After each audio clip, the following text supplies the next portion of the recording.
Hello and welcome to Football Talk by the 2 Point Conversion. My name is Dylan Jackson. Today, I'm joined by a contributor for the 2 Point Conversion, Akil Guruparan. Today, how are you doing today, Akil?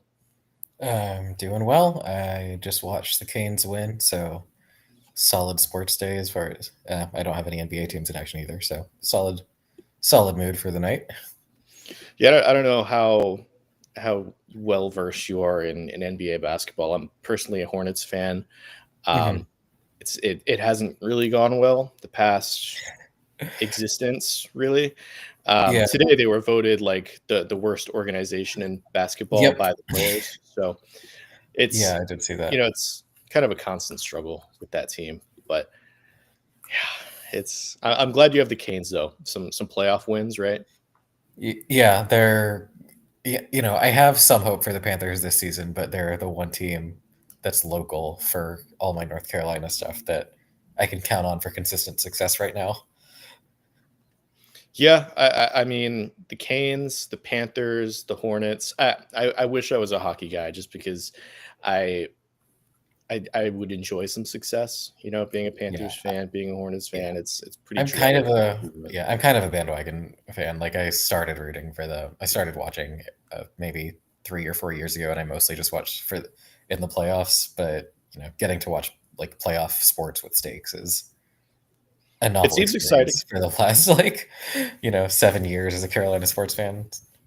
I know a lot of people that rave about playoff hockey in particular and the hmm unpredictability that it brings. But speaking about unpredictable things, we'll kind of transition. We're going to do a mock draft today. So There we've you kind go. of already mapped out our picks, right? So we alternated every 4 picks or so. So Akil, you had 1 through 4, I had 5 through 8, and then we alternated every 4 picks after that.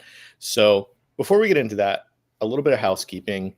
Jacob and I are going to be doing a live draft show on Thursday, starting around pick 24, 25. We're going to kind of recap what happened over the course of the first round. And, we'll be live towards the end of the draft, but it'll be more of a recap type of episode, but we will be live on Friday. Jacob and I, and potentially Steve, will be live on Friday for rounds 2 and 3, the entire thing. We're super excited about that. And, we're going to be promoting this draft guide that we've produced as well. It's only $1 for the current moment. You can see this cover of Travis Hunter that our graphic designer Colt produced. Incredible graphics throughout the entire thing. There's 100+ player profiles, 100+ comparisons, 170+ total players ranked. So we're super excited to have produced this. It's only $1 for a limited time. This is kind of a sample if you're watching on YouTube or Twitter at the moment. It's a player profile of Josiah Stewart, the edge out of Michigan. So basically, the draft guide is 100+ versions of this right here. So without further ado, we'll get into the actual mock draft that we've planned out. You mocked the first 4 picks. I'll let you kind of Mhm. take the lead on this.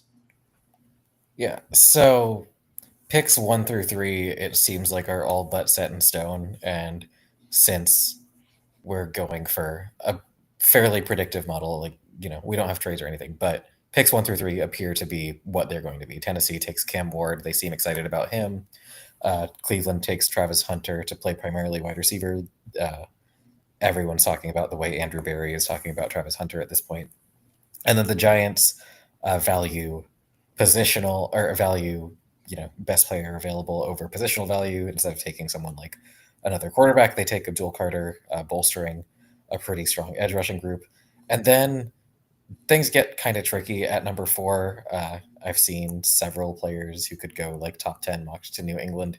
I gave them Armand Membu. I think he's the best tackle in the draft. I like him slightly more than I like Will Campbell, and I think he fits what Michael Variable is going to want to do better as someone who both mauls in space and someone who is just a wall in pass protection. They desperately Yeah. need offensive line help. They need talent. I think Membu is the best of both worlds here. We'll start with Travis Hunter here. I'm obviously a huge fan of Hunter's game. He's my number one overall player in this draft class. Incredible wide receiver, incredible defensive back. Like you said, Andrew Berry seems almost obsessed with Travis Hunter. And it seems as though they're going to play him primarily at receiver and then have him moonlight a little bit at defensive back. And I probably think that's the way to go if you're the Browns, where you're going to take a little bit less of a beating at wide receiver versus corner. Wide receivers tend to last a little bit longer in the league. You're not going to have to play run defense every early down if you're Travis Hunter. So I think that it's a situation where he could play on second, third downs on offense, and Mhm. defensively he could play on obvious passing downs, maybe nickel or dime sets. So I really like Travis Hunter in Cleveland. And do you think that they'll be able to kind of get the most of him kind of in that sort of role where he's, let's say, 80% offensive snaps and then 20-15% of defensive snaps? Yeah, I think my thinking has kind of flipped on this. At the like towards the beginning of this draft process, I was fully on board the train that he should be playing primarily defensive back. I think I still think that's where he is better, but after thinking about it for a while, after seeing what people are saying about Cleveland, I think that you're right. I think you get a more value out of him, especially if you're Cleveland, if you're playing him primarily at receiver.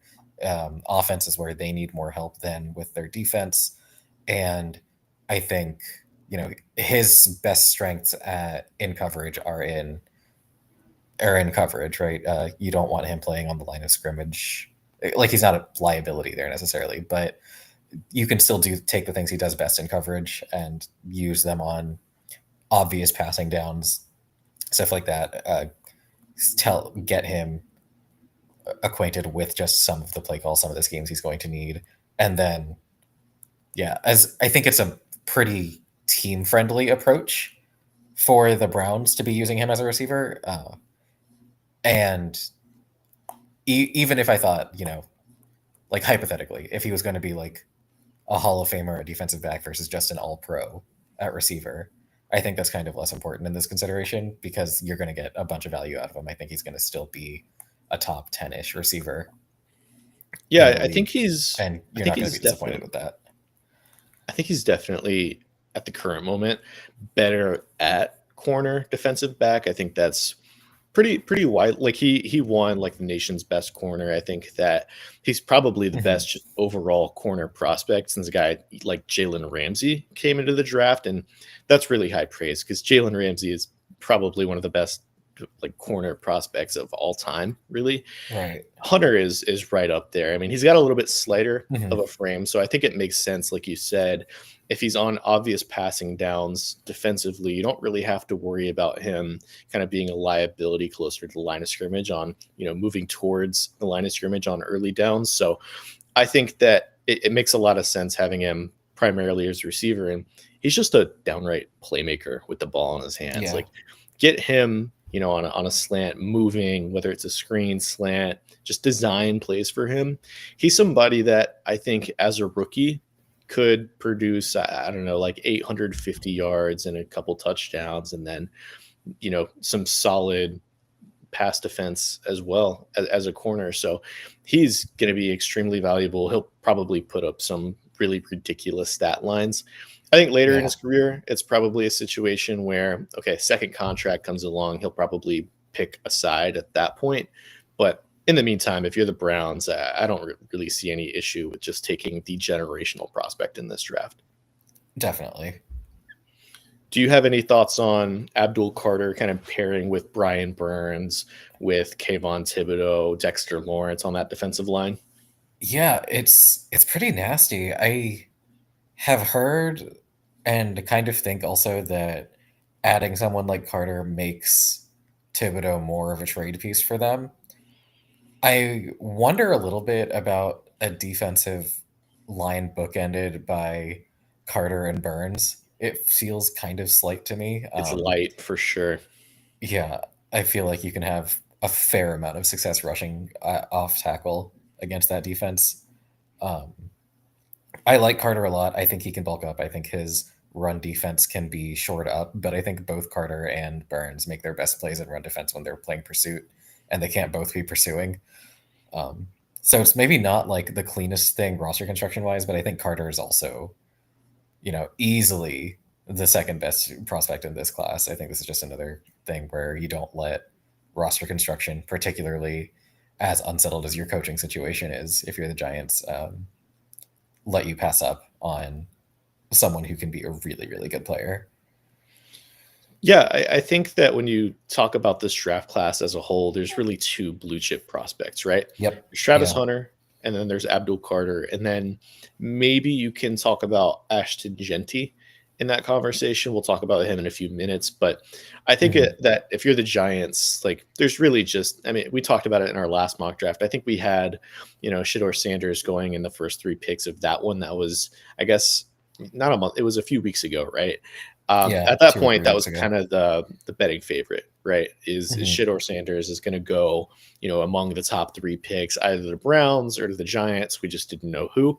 I think the NFL's kind of come around on the fact that Sanders just isn't really worth that pick Hmm. right now. So I think if you're the Giants, getting a bona fide top two player in this draft class, regardless of whether it's a clean fit on your roster, I think is, just the smart thing. And I think Joe Shane is a smart general manager, despite some of his recent moves. Like he clearly values positional value, whether it's edge, wide Hmm. receiver, quarterback, offensive line. He clearly values, high priority positions, right? Yeah. I think that it's sound process. It just hasn't quite worked for the Giants. They've gotten a little bit unlucky in where they've been picking here recently, where they had the sixth pick, they just missed out on Drake May, Caleb Williams, Jaden Hmm. Daniels. Um, a few years ago they missed out on those quarterbacks as well. So I think that it's more so just been kind of unlucky if you're the Giants, and then obviously the Saquon thing isn't going to look the best this past year. But Abdul Carter, it's a really great pick for the Giants, even though it's not the best, early down fit. I think they can kind of figure it out. Yeah. Armand Membu to New England is interesting. I think that Mike Vrabel is pretty forgiving when it comes to offensive tackle length, right? Yeah. Will Campbell, Armand Membu aren't the lengthiest guys in this draft. Hmm. There's Kelvin, even Kelvin Banks is being projected as a guard by some, but you look at Mike Vrabel's last year in Tennessee, he selected or helped to select, I guess Rand Carthon was the main voice in that room, Peter Skoronsky out of Northwestern, and they transitioned him to guard. He was kind of a little bit more, I guess he was even like had shorter arms than what Will Campbell did. Was shorter as well. He was like 6'3", I think.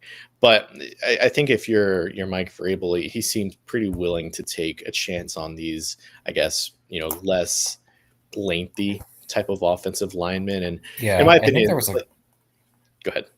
I think there was a quote circulating pretty recently where a New England beat reporter asked him about tackles as arm length, and he said something like, "I'm more concerned with their ability to use that length and bench press guys than I am actually like if they can get guys an arm's length away from them. I don't care how long that arm is." Is basically what he said. Yeah, that seems like a Mike Vrabel quote, to be honest, where it's just, he just kind of cares about ball. And Hmm. Membu, like you said, he's my fourth overall player on my personal big board, my first overall tackle as well. I'm not sure that they'll take Membu. It's kind of like a 50-50 on who or which tackle that they'll take. But I think one of the more underrated aspects of this pick is, whether it's even going to be a tackle at all. A lot of people are just kind of speculating that, it's going to be Will Campbell and that's just going to be it. I kind of think that there's a little bit of potential for this to be maybe a defensive player, maybe Ashton Hmm. Genty, something like that.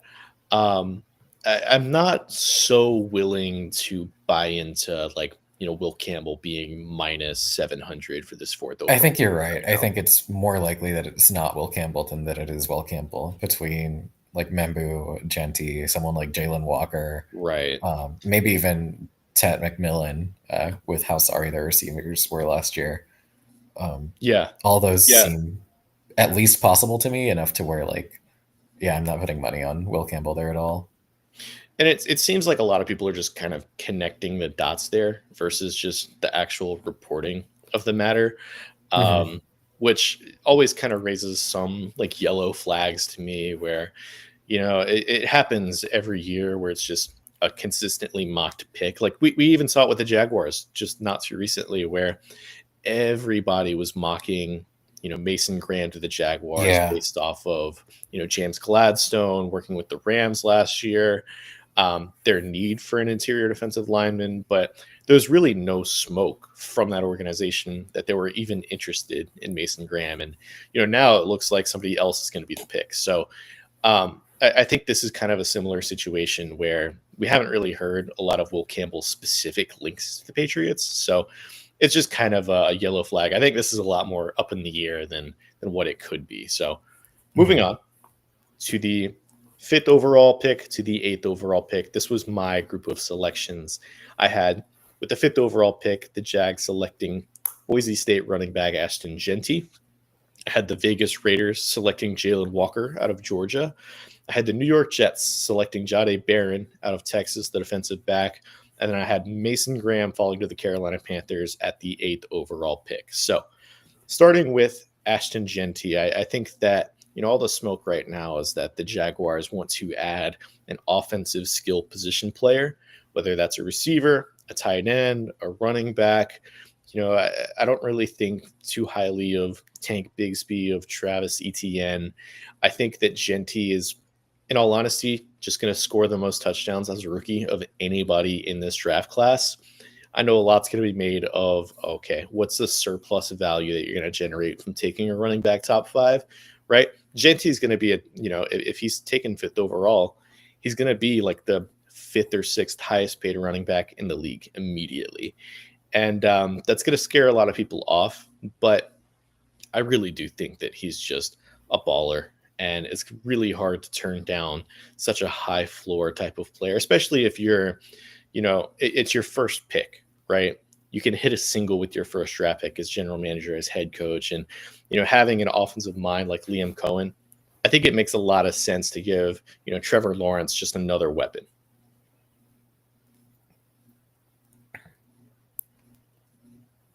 Do you have Yeah. any thoughts on Genty? Oh, okay. So you want to do them one by one? Yeah, go ahead. Okay. Yeah. It's interesting that you were saying before how Jacksonville has kind of glaring needs on the defensive interior, kind of at linebacker too, but they also their offense was just so one dimensional last year. Bigsby did some good things, but really it was just kind of like hope Trevor Lawrence can make some magic, hope Brian Thomas Jr. can like do something on the other end of it. And I think Genty is an immediate floor raiser for any team, but particularly for Jacksonville. He does so many things well. He takes pressure off your quarterback. He adds in the passing game. He, you know, puts pressure on defenses. He hurts defenses, like wears them out just with his contact balance and ability to get extra yards. Uh, obvious end zone hunter, short yardage, big plays. You'll do it all. Um, yeah, just one of those. Uh, a lot of people are comparing this running back class to the one in 2023 where there were two early picks and both of them immediately justified their selection. I think Genty would be much the same, just immediately become a high value player in the NFL. I don't think you're thinking of Yeah. him as a rookie for long. Yeah, I think that he's going to be a phenomenal addition to an offense that I think just needs another type of weapon. Moving on to the Las Vegas Raiders, Jalen Walker out of Georgia. This is kind of one that I think will surprise a lot of people. He's not necessarily a name that's come up a lot with this, Raiders selection. A lot of it's been, Ashton Genty, maybe Armand Membu, maybe a defensive lineman. I think that Jalen Walker is just the perfect type of culture setting pick for a team that really doesn't have much defensive talent outside of Max Crosby, right? They signed Christian Wilkins. They lost Trayvon Merrick. They don't really have any corners. They lost Spillane to the Patriots this past offseason at linebacker. So I think if you take Ashton Genty with the Raiders, you're obviously getting somebody who's going to be a leader in the locker room. That's kind of what the reporting has been. And B, you're getting somebody who's going to contribute as both an edge rusher and as a stand-up off-ball linebacker. So I think it makes a lot of sense. A lot of people are saying that Jalen Walker is going to go early. He's been connected to the Panthers a lot. I'm just not quite sure he makes it there. Yeah, I think you said Gentry once instead of Walker, but um, oh well. I like this. I think that he feels like a Pete Carroll guy. I mean, he feels like most coaches kind of guy, just based on everything that's being said about his like presence as a captain, like his football character, his leadership. But when you're someone like Pete Carroll and walking into somewhere as the coach for the first time, that's the kind of guy that you want to draft and to like make part of the identity of a team that you're trying to build, right? So uh, as far as culture guys in this draft, he's probably, just in terms of press, he's probably top two at worst, right? And not to Yeah, say he's that up there. there aren't other guys with like who have great football character, but in terms of how media and teammates talk about him, I think Jalen Walker is probably at least top two. And then on the field as well, I think it's a really good fit for him to go somewhere with an established full time edge rusher like Max Crosby, so that he's not going to be the primary sack getter or edge weapon. It frees him up off the ball to do things if he needs to be. He can be strategically placed so that so Crosby plays front side on the run, and then he can use his really incredible ability to keep himself clean and pursue, like be a missile in space to pursue backside. That feels like it's a much better fit for him than somewhere where he'd have to be like the primary edge setter. So Yeah, I think I really that's a like that. marriage I think that marriage works. I could see this happening for sure, even with the contract, like a lot of this Yeah, noise being around offense at first. I really like the run defense comment where you have somebody who's going to be a true edge setter, and Max Crosby, really, honestly, one of the most underrated run defenders in the NFL. Right? Yeah, You have him, and then Jalen Walker is arguably the best weak side, run defender in this draft. I mean, he has the speed and athleticism to really cut off a runner, any cutback lanes, that sort of thing. So I really, the more I talk about it, the more I think about it. I really like this fit more and more. And it seems like it's a real possibility that's not really getting talked about. So moving on to the New York Jets, I have Jahdae Barron, the Texas defensive back.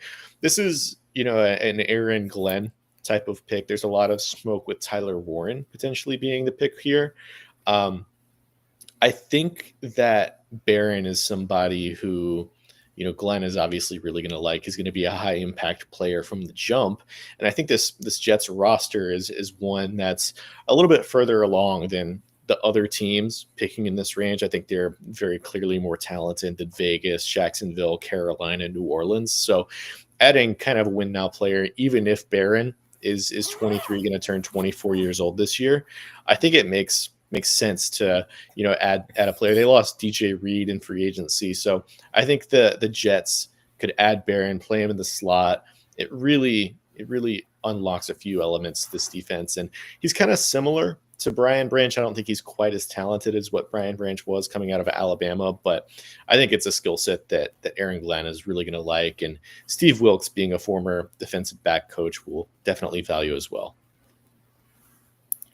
yeah, he'd probably be one of the smaller corners drafted this high in recent memory, For at least. sure. Him and like He, Devon Weatherspoon, I think. mhm, yeah, which I'm trying to remember what who Detroit's defensive backs were last year. I guess Brian Branch was one of them, but that gives me a little bit pause. He's a baller for sure. I love his like he plays like a bigger corner because of how physical he is and how fluid he is on running routes with receivers. Uh, this is higher than you usually see him. I think he's good enough for it. I just wonder if like about positional value a little bit. If the Jets see him as an outside corner or nickel, if they have like, are they? Like you said, they've got a better roster than a team picking at seven usually does. So maybe you can afford to take a second very good corner after Sauce Gardner, uh, rather than try and Yeah. support the offense. I I think do suspect that Tyler Warren's probably not going to be the pick. I feel like it sounds like the industry and the league might be either fatiguing or just getting lower on him as time goes by. So it'll be interesting to see that. yeah, I think that this is a team if I were personally picking for the New York Jets, it's something where I'd strongly consider Will Campbell if the board falls how it did here. They have Mhm. Olufoshanu. They don't really have any other investments outside of Fashanu at tackle in particular. They have Vera Tucker, who plays at guard, but he's pretty injury prone. They have Simpson, who they signed last year, and then they have Joel Tittman as well at center. But I really do think that they need another strong tackle presence in particular. That's something that I would personally favor from the Jets. I'm just not sure that they're going to be willing to do that. Warren makes a lot of sense here too, just because I think they need another weapon outside of Garrett Wilson. They don't really have any auxiliary pieces in the passing Yeah. game in particular. And Warren feels like a guy that Justin Fields would actually use. I think Fields threw it quite a bit to Cole Kmet back in Chicago, and Yeah. having a similar type of presence would really help with him. Do you have any final thoughts on Barron, or do you want to move to the Panthers at number 8? Let's move to Graham. So Mason Graham, he falls here to the Carolina Panthers at 8. Graham has been pretty commonly mocked to the Jacksonville Jaguars, who seem to be trending more towards an offensive player, whether it's Genty like we have here or Tet McMillan. I think it's going to be interesting to see who they end up taking with their top 5 pick. But Mason Graham adds to a defensive line that's seen a ton of investment this offseason. General Manager Dan Morgan has signed multiple players, Tershawn Wharton, Bobby Brown, the nose tackle from LA, and clearly not quite done. They add Mason Graham with this pick. I think that he complements Derek Brown in an incredible way, where you have Brown kind of a power defensive tackle, can push the pocket, and then you've got Graham, who is probably more of a 3 tech. He wins with a little bit more finesse, but he's really solid in both the run game and getting after the passer as well. So this is a pretty high floor player, in my opinion. I'm not quite sure what the ceiling looks like due to a little bit more limited physical tools, but I think that if you're the Panthers, you're just swinging on really good players at this point. Yeah, I think if you're the Panthers and Mason Graham's on the board, you pretty much run to the podium. I like him a lot, especially for a defense that was as bad defending the run as it was last season. Um, Graham's ability to stop the run as a 3 tech, like as a 1 gapping defensive tackle, is really, really good. Um, like you said, I think he complements Derek Brown excellently because he does his best work one-on-one with like just getting people out of the way or getting out of the way of somebody and making a play in the backfield or making a play for minimal gain. Uh, Immediately, I think, raises the floor tremendously for Carolina's run defense. And then I question a little bit his ability to rush the passer, but I question it less next to people or next to defensive tackles like the Panthers have signed, who can all do a lot of the work of compressing the pocket and let him finish, which I think is a skill that not every football player has, and B, one that Mason Graham has really prodigiously. I think if he gets hands on a quarterback, it's game over. And I think the way the Panthers defense is currently set up lets him do that as best he can while he brings the enforcement of the run defense. I think this fit works so perfectly, and as a Panthers fan, I'd be really happy about it. I think the Panthers would be thrilled as well. I think this is also a scenario where Will Campbell's still on the board. I could see the Panthers taking a few trade calls on, maybe a team wants to move up, secure what is the best tackle left on the board. Maybe teams value Kelvin Banks that highly as well. So I think this is an obvious trade back candidate as well. Maybe a team thinks New Orleans is going to end up taking Shedeur Sanders. So Yeah. I think that this is, even if they're taking a little bit less and moving back, maybe they just take Graham if he's available. But, if Graham's gone, if Jalen Walker's gone, I could see the Panthers taking like a 3rd round pick and moving back into like the early teens type. So they're interesting for sure in that regard as well. Dan Morgan seemed pretty adamant that they were going to take some trade calls. It sounded like it. What do you say? Something like, if we get stuck at 8, we'll get a good player. But Yeah. So yeah, it's like you're not optimistic if you're saying something like that. that was a little bit of slip up, which that Panthers front office and Dave Canales in particular is pretty known for, I think, at this point. Yeah. So moving on to the next group of picks, I'll let you take the lead on New Orleans at number 9. Yeah, so Saints beat writers are pretty adamant that they're not taking Shedeur Sanders at this position. I still heavily considered it because of how badly they need a quarterback with Derek Carr's injury now. But I decided instead to give them Will Campbell. I I think you let him play tackle first. I don't know if they want him to play tackle or play guard, but they've got needs at both offensive line positions.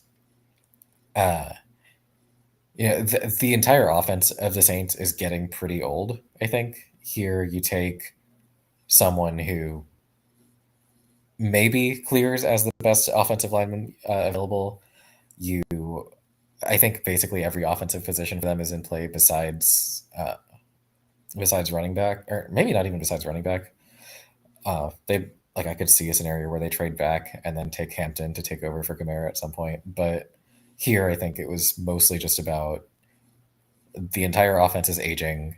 If you're rebuilding it, you probably start in the trenches, and I think Will Campbell gives them flexibility along the offensive line, and is also I don't know. I value him and Banks about the same, but for the Saints, it seems like I think Will Campbell just seems a little more Saintsy. He's hometown pick as well.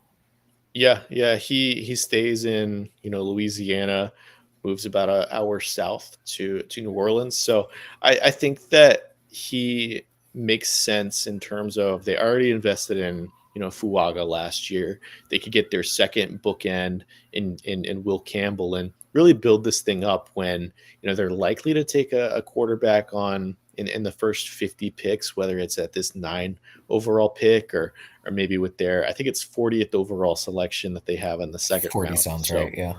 yeah, I think that maybe it's Jackson Dart. They've been linked pretty heavily to Jackson Dart, but like you said, Saints beat writers are very adamant that Shedeur Sanders is not going to be the 9th overall pick. It doesn't sound like the Saints are super interested in him. So I think Will Campbell, premium position. I think the Saints really have to continue to build from the inside out. Ryan Ramczyk retired this week, so I think it's something that is really needed. Trevor Penning's he's not it, to be honest with you. And Will Campbell is about as solid of an offensive lineman as you can get at 9th overall.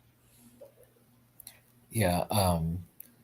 At 10, I have Chicago taking Tyler Warren, kind of mirroring what we were talking about with the Jets earlier, with Justin Fields having commit to throw to.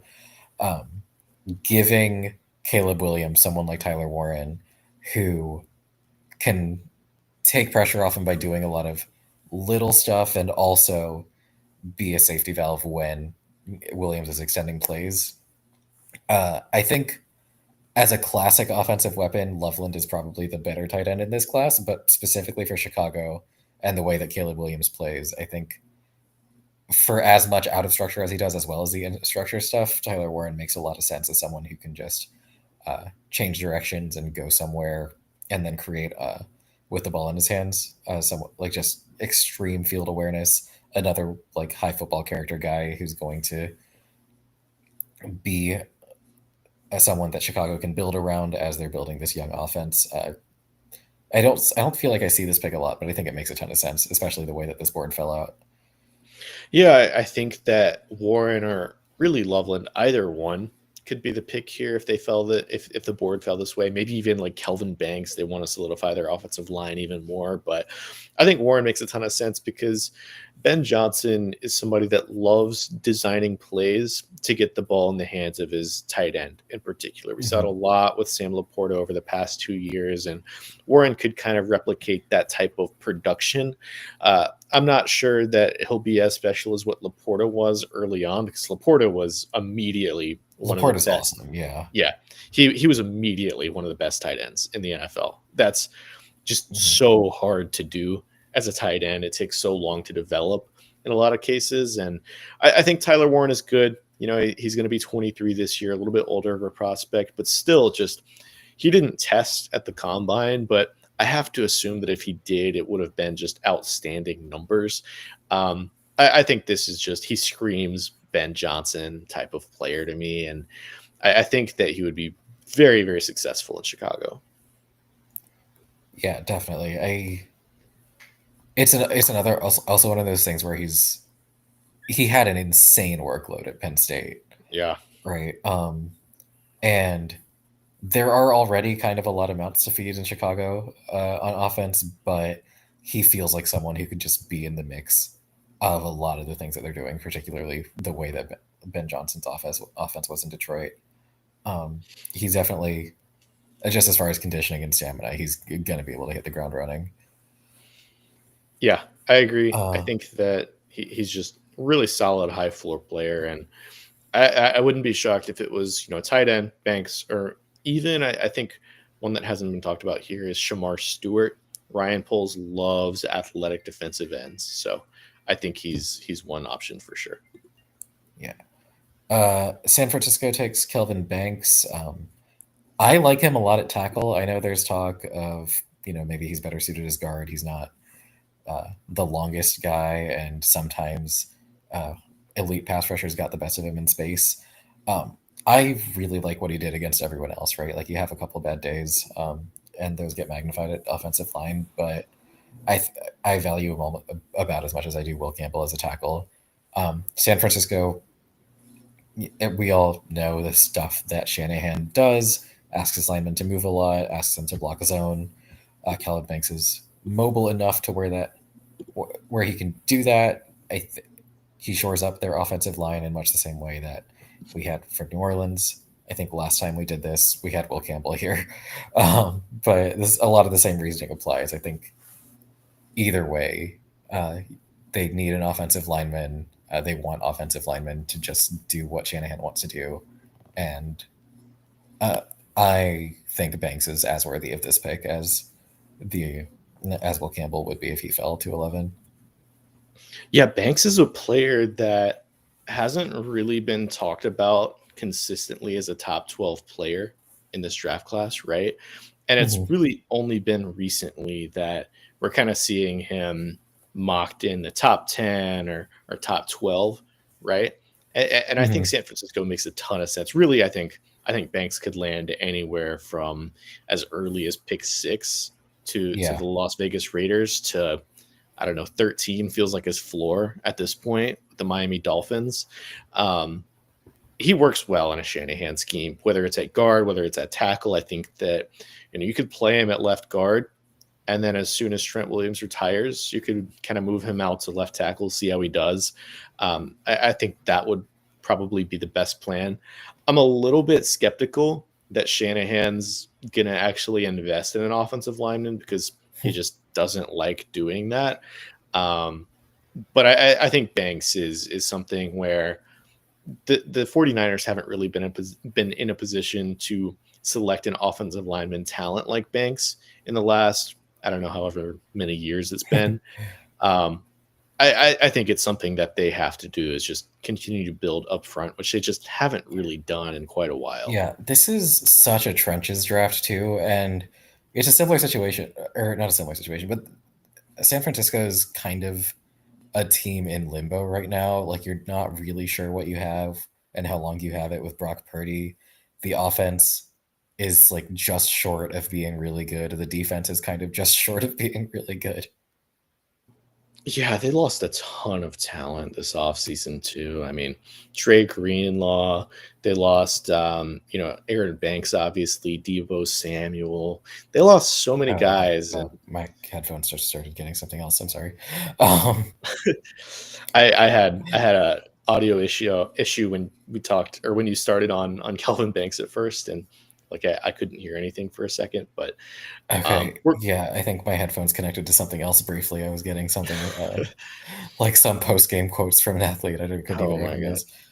Anyways, jeez. I was saying uh, San Francisco's roster is kind of in limbo. They're not really sure what they have and for how long they have it with Brock Purdy while he's on this contract.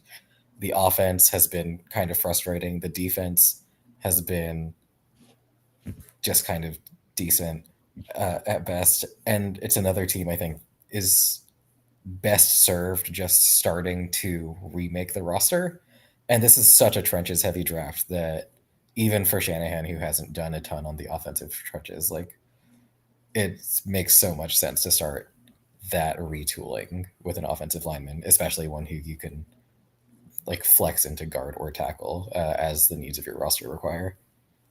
Yeah, I think Banks is kind of a plug and play starter, which, you know, in this draft, when there's really three premier offensive tackles and then kind of a tier after that, getting one of those guys, especially if you're San Francisco, when you need, in all honesty, like four new offensive linemen at some point, Uh huh. or I guess three. I like Pooney at right guard, but you need like three guys. Colt McKivitz is not very good on the right side. They lost Aaron Banks, and then their center wasn't good to begin with. So they need more dudes, and I think Kelvin Banks provides that. Yeah, and then Dallas, I have them taking Ted McMillan. Dallas needs. I think it's pretty obvious that they're going to take an offensive skill player. Uh, I don't know that that's their biggest need, but it feels like they want to give Dak another weapon, give him fewer excuses for Dallas underperforming the way that it does year in and year out. I think McMillan. There are teams where he fits better with the other receivers on the roster. I think he's kind of a similar player to CeeDee Lamb, actually, or wins in similar ways at least to CeeDee. But just having someone to take the attention off, they've been cycling out in and out mediocre WR2s for how long now, uh, and making their offense as one dimensional as it is. Um, with Genty off the board, I think this makes a lot of sense.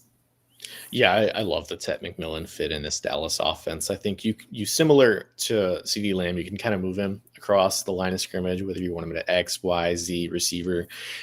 He's somebody that I think is just going to create more opportunities for CD Lamb as well. He's going to create a little bit more verticality in the offense, which is Mm-hmm. incredibly needed for Dallas. And, outside of Lamb, like they really don't have any skill position players that are going to give them any sort of juice. So I think McMillan makes so much sense in this pick for Dallas.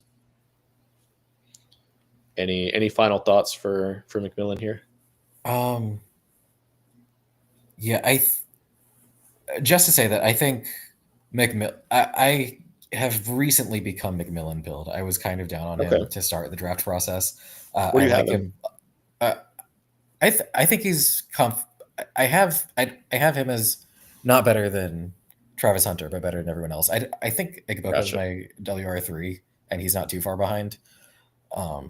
But I used to feel like if Dallas were to take someone like Matthew Golden here for fit or for like stretching the field, it would make sense. I no longer think that. I think McMillan's a better enough receiver that you just take him and let the Yeah. talent play out on the field. I I don't know that I can get behind Golden in the first half of the first round.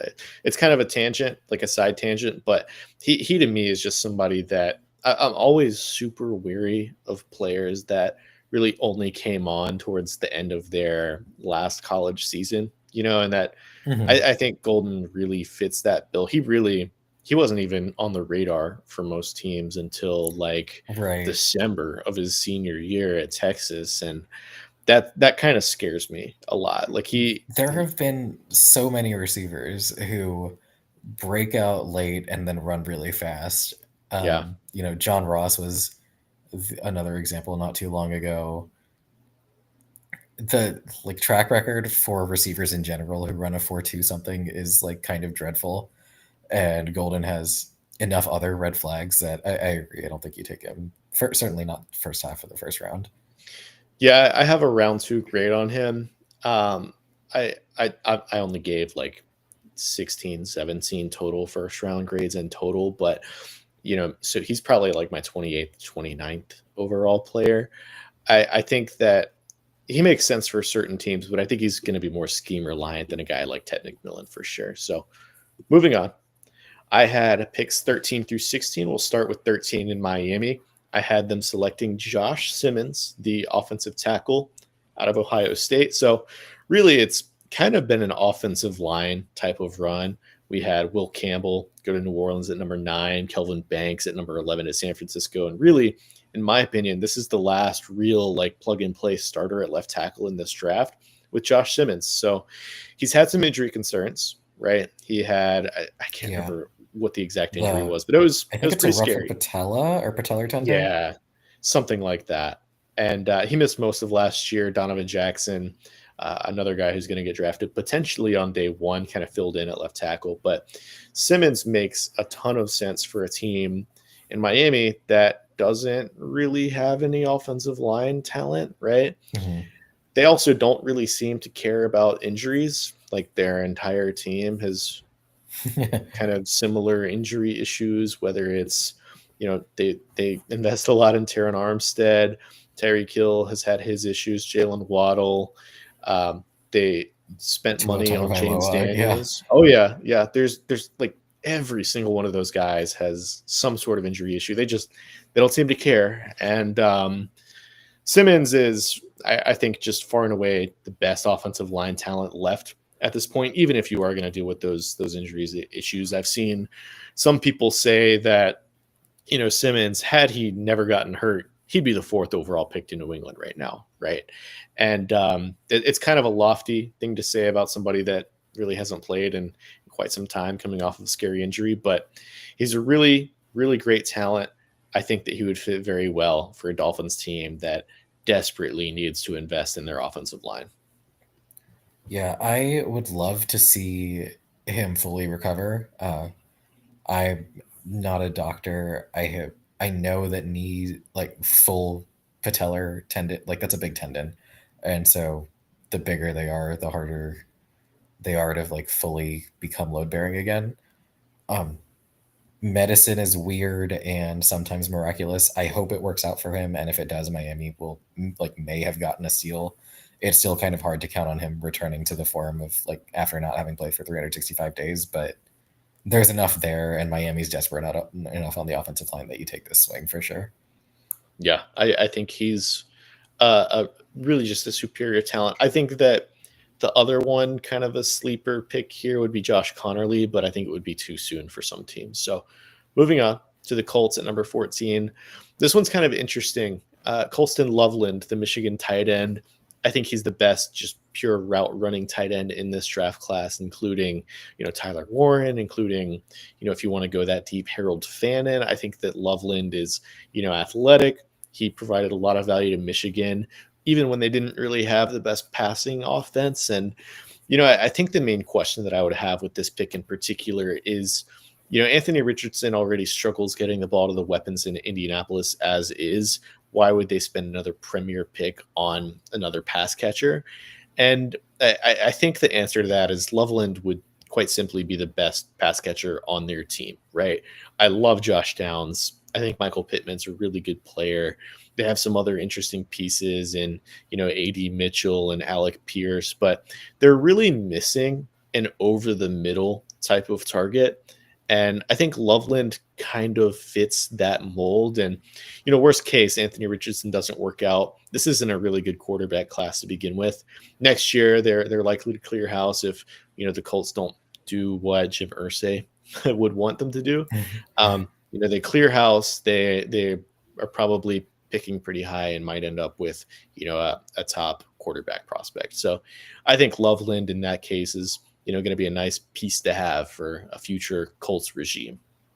Yeah, I mean, you hear it said so often that the easiest way to help out a quarterback who's going to struggle hitting NFL targets is to give him a good tight end who Yeah. gets open easily, gets open over the middle of the field, and can just consistently move the chains.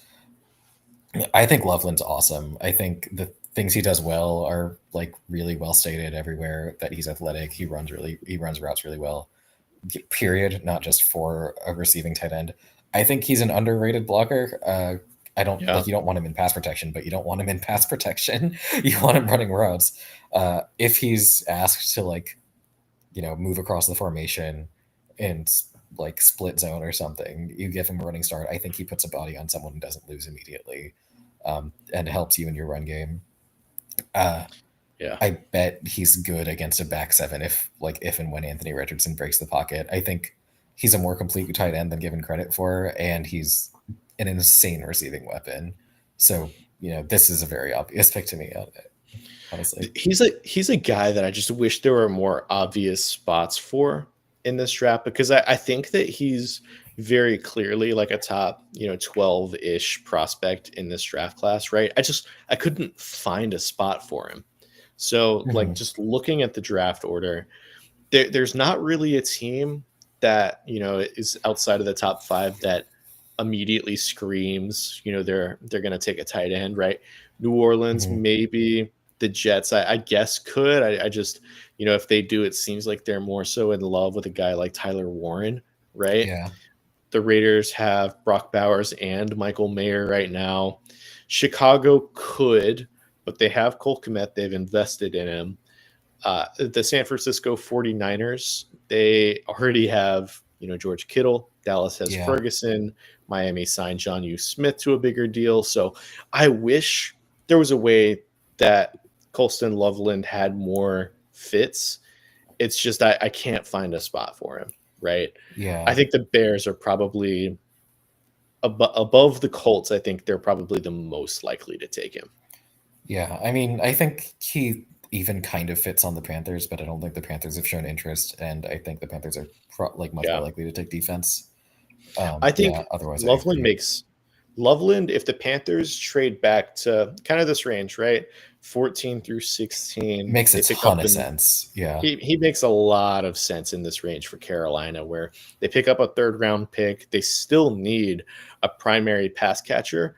And I think he would open up a lot of things for that Panthers offense. So he's somebody I went on Weston Walker, WFNZ in Charlotte to Mhm. kind of talk about the Panthers fits. And I brought up his name in a potential trade back scenario where, the Panthers move back, they pick up a third. Colson Loveland makes way too much sense. If they're not super in love with one of these, edge rushers, maybe Michael Williams goes before their pick when they trade back. So something like that. Yep, yep. Moving on, Atlanta takes James Pierce out of Tennessee, an edge rusher.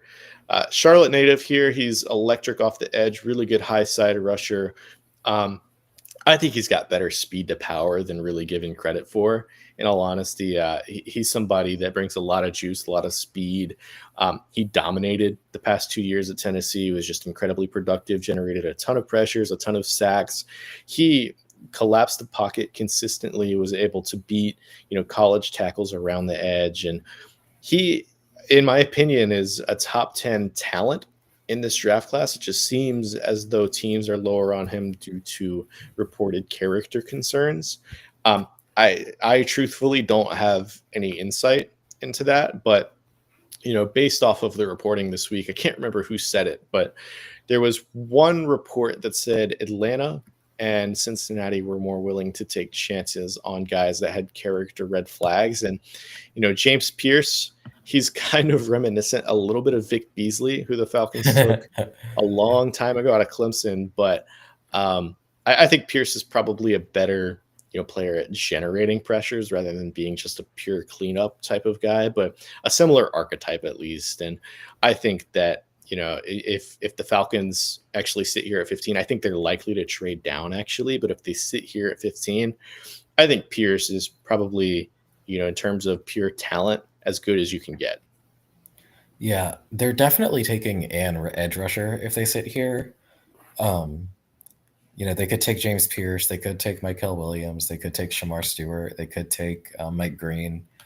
Uh, it's kind of like you're getting a wildly different thing with each of them, and I don't really have any insight as to what this version of Atlanta wants or needs. They don't have an identity. Yeah, yeah, Pierce makes as much sense as anybody. I wonder if having someone who I do agree. I think he's got some power to him. I think that power mostly shows up in his pass rush. I wonder if having someone who might not be a 3 down rusher scares them a little bit more towards the direction of somebody like Michael Williams or Shamar Stewart, who definitely have the body to be 3 down edge rushers for them. Especially given their prior experience, like the fan base, and I don't know how much of the Falcons front office that exists right now was involved with Vic Beasley, but every Falcons fan Probably I've none. ever seen, yeah, every Falcons fan I've ever seen online, talks about that pick with like,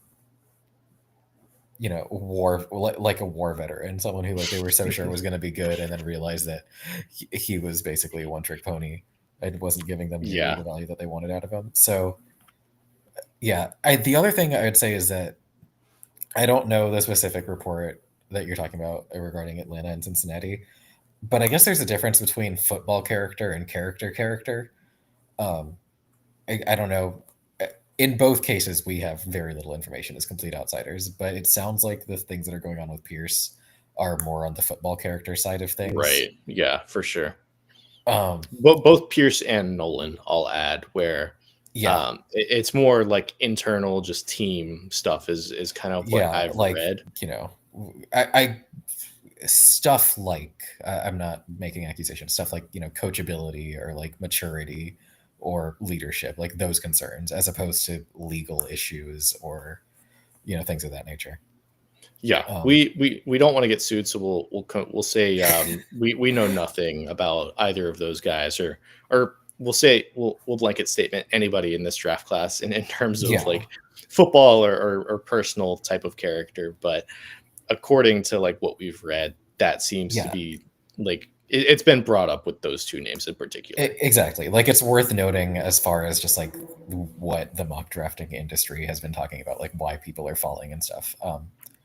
With something like that, it just takes one team who thinks they already have, like they either have good leadership or they don't believe the coaches, both Yeah. of which are entirely reasonable things to believe.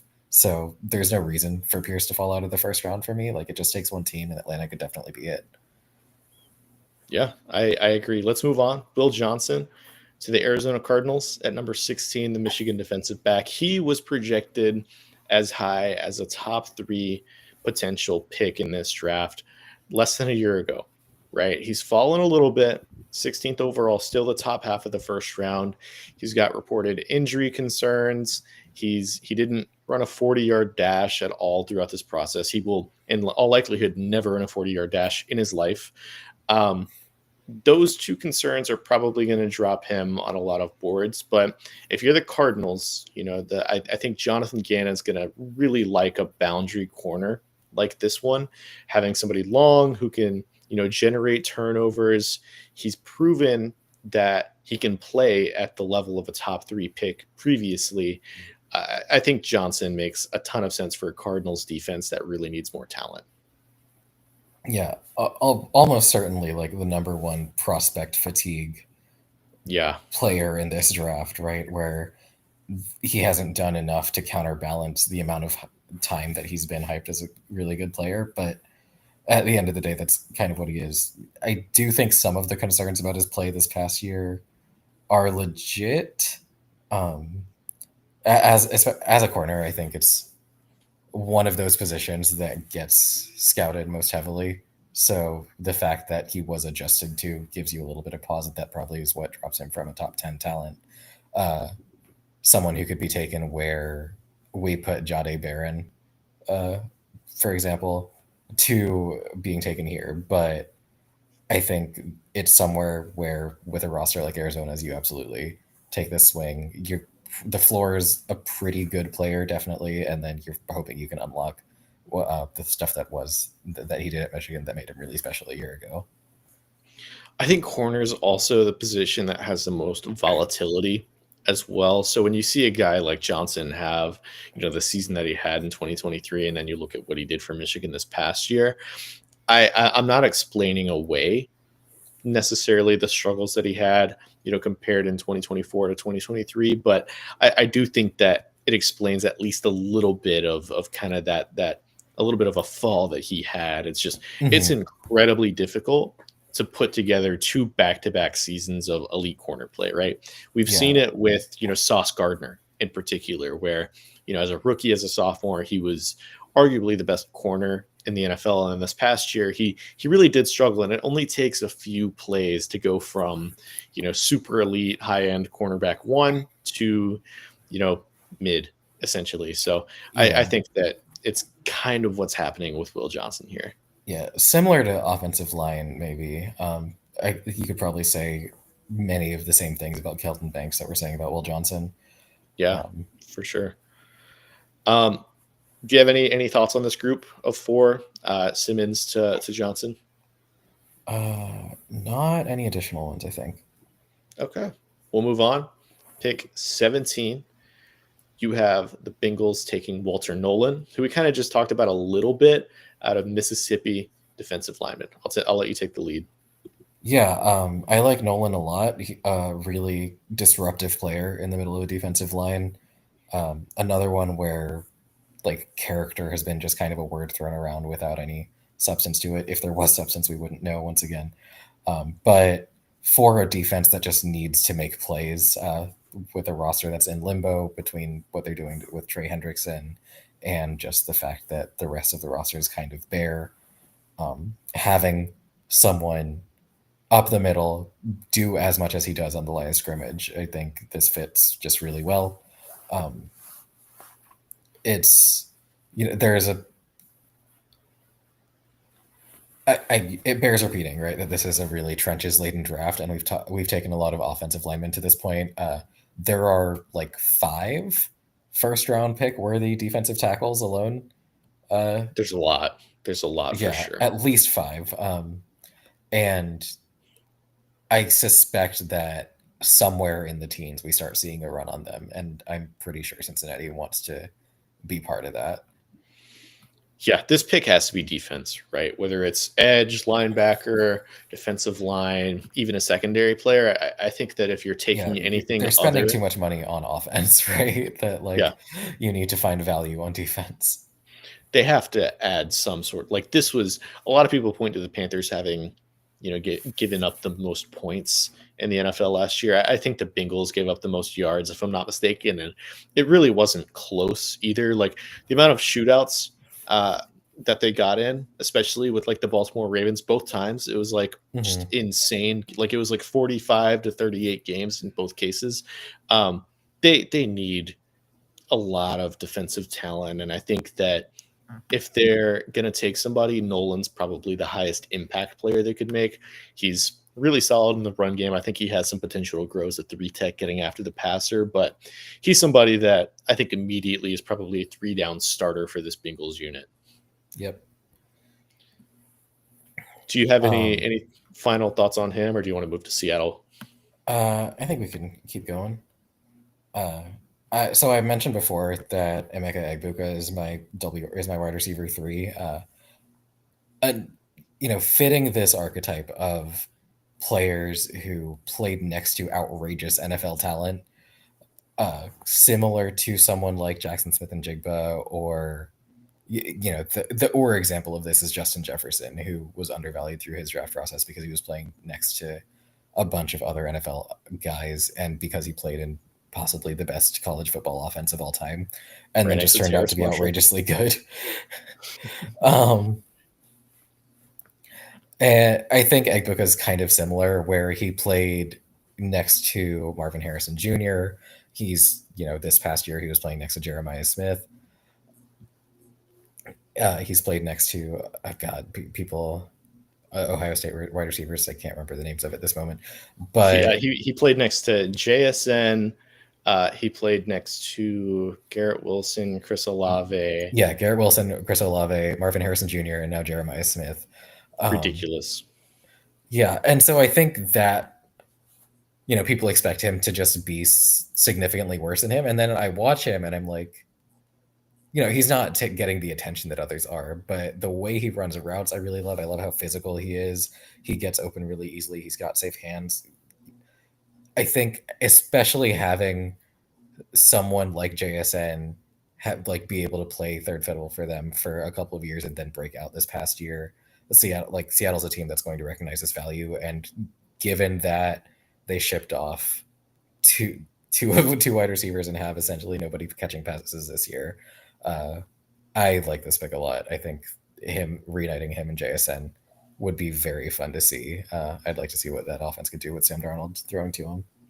Yeah, I think that with Egbuka, he could play outside receiver for Seattle, where you could keep JSN in the slot, and I think Egbuka played mostly in the slot this past year for Ohio Mhm. State, but really a lot of his best reps came as like a Z type of receiver, where he was split outside, and he was kind of able to work in space a little bit more. I think that there's a lot of untapped potential there as well, but I think Ibuka is one of the highest floor players in this draft class. Like you said, he's very, very solid wide receiver prospect, one of the best after Ted McMillan, after Travis Hunter. So I think that teams are going to value knowing what they're going to get in Ibuka. And I think it makes a lot of sense for Seattle. Mhm. Yeah, it's like a wide receiver room that like desperately needs to be rebuilt, right? And given you're picking at 18, there are wide receivers that you like here, but you're probably not getting a star at the positions. And I think Ibuka makes it just a ton of sense as a building block, just someone who's going to like hold down a position, like contribute positively for a long time. Yeah, he's a really good player, a really good building block. I think that Seattle would also make a ton of sense with Colston Loveland if he Hmm. somehow makes it this far. Maybe a Gray Zabel as well. I don't know North Dakota State, just a versatile interior offensive lineman. But Egbuka, I think it's a really solid pick here. Yeah. For Tampa, I have them taking Shamar Stewart, the edge rusher out of Texas A&M. We've mentioned him at a couple of different points before. Ridiculous athlete, right? Very much the kind, him and Nick Emenworry are the two guys where you're betting on traits and hoping that production follows. Stewart creates some pressures. I think he plays the run actually quite well. There's something to build on there. As a pass rusher, you're betting on projection, but the Bucks kind of do that anyways. Um, they like athletes. I think they believe in their coaching staff to be able to harness traits and potential. So Stewart's going to go somewhere in the first round just because of how ridiculous his combine was. I think this spot makes sense for a team that's pretty like light on defense. Yeah, one of the best athletes that we've ever seen at the edge position. He's kind of just a weird profile because he didn't produce in college, right? Like he only had four and a Mhm. half total sacks his entire college career, which is nuts. Played in a wonky scheme this past year for Texas A&M, but I think he's somebody that's really going to have to be refined. But Tampa's really a team, like you said, that's been willing to take a chance on these project type of players, like Logan Hall out of Auburn. They took Joe Tryon in the first round several years ago, and both those guys were kind of viewed in that similar.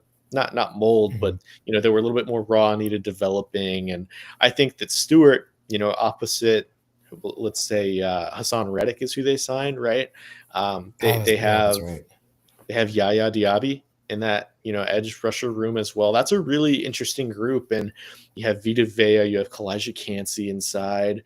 It's a really nice front four that you're going to look at on really all three downs with a bunch of different skill sets. So I think Shamar Stewart, he's somebody that, if you line him up outside the tackle, you can just kind of tell him, okay, at worst, just push the tackle towards the quarterback, right?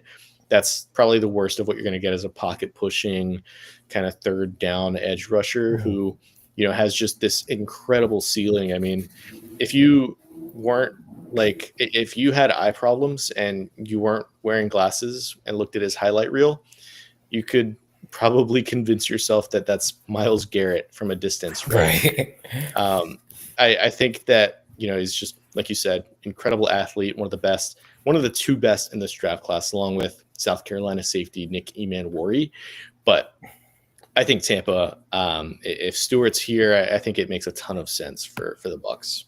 Yeah, and I do like him.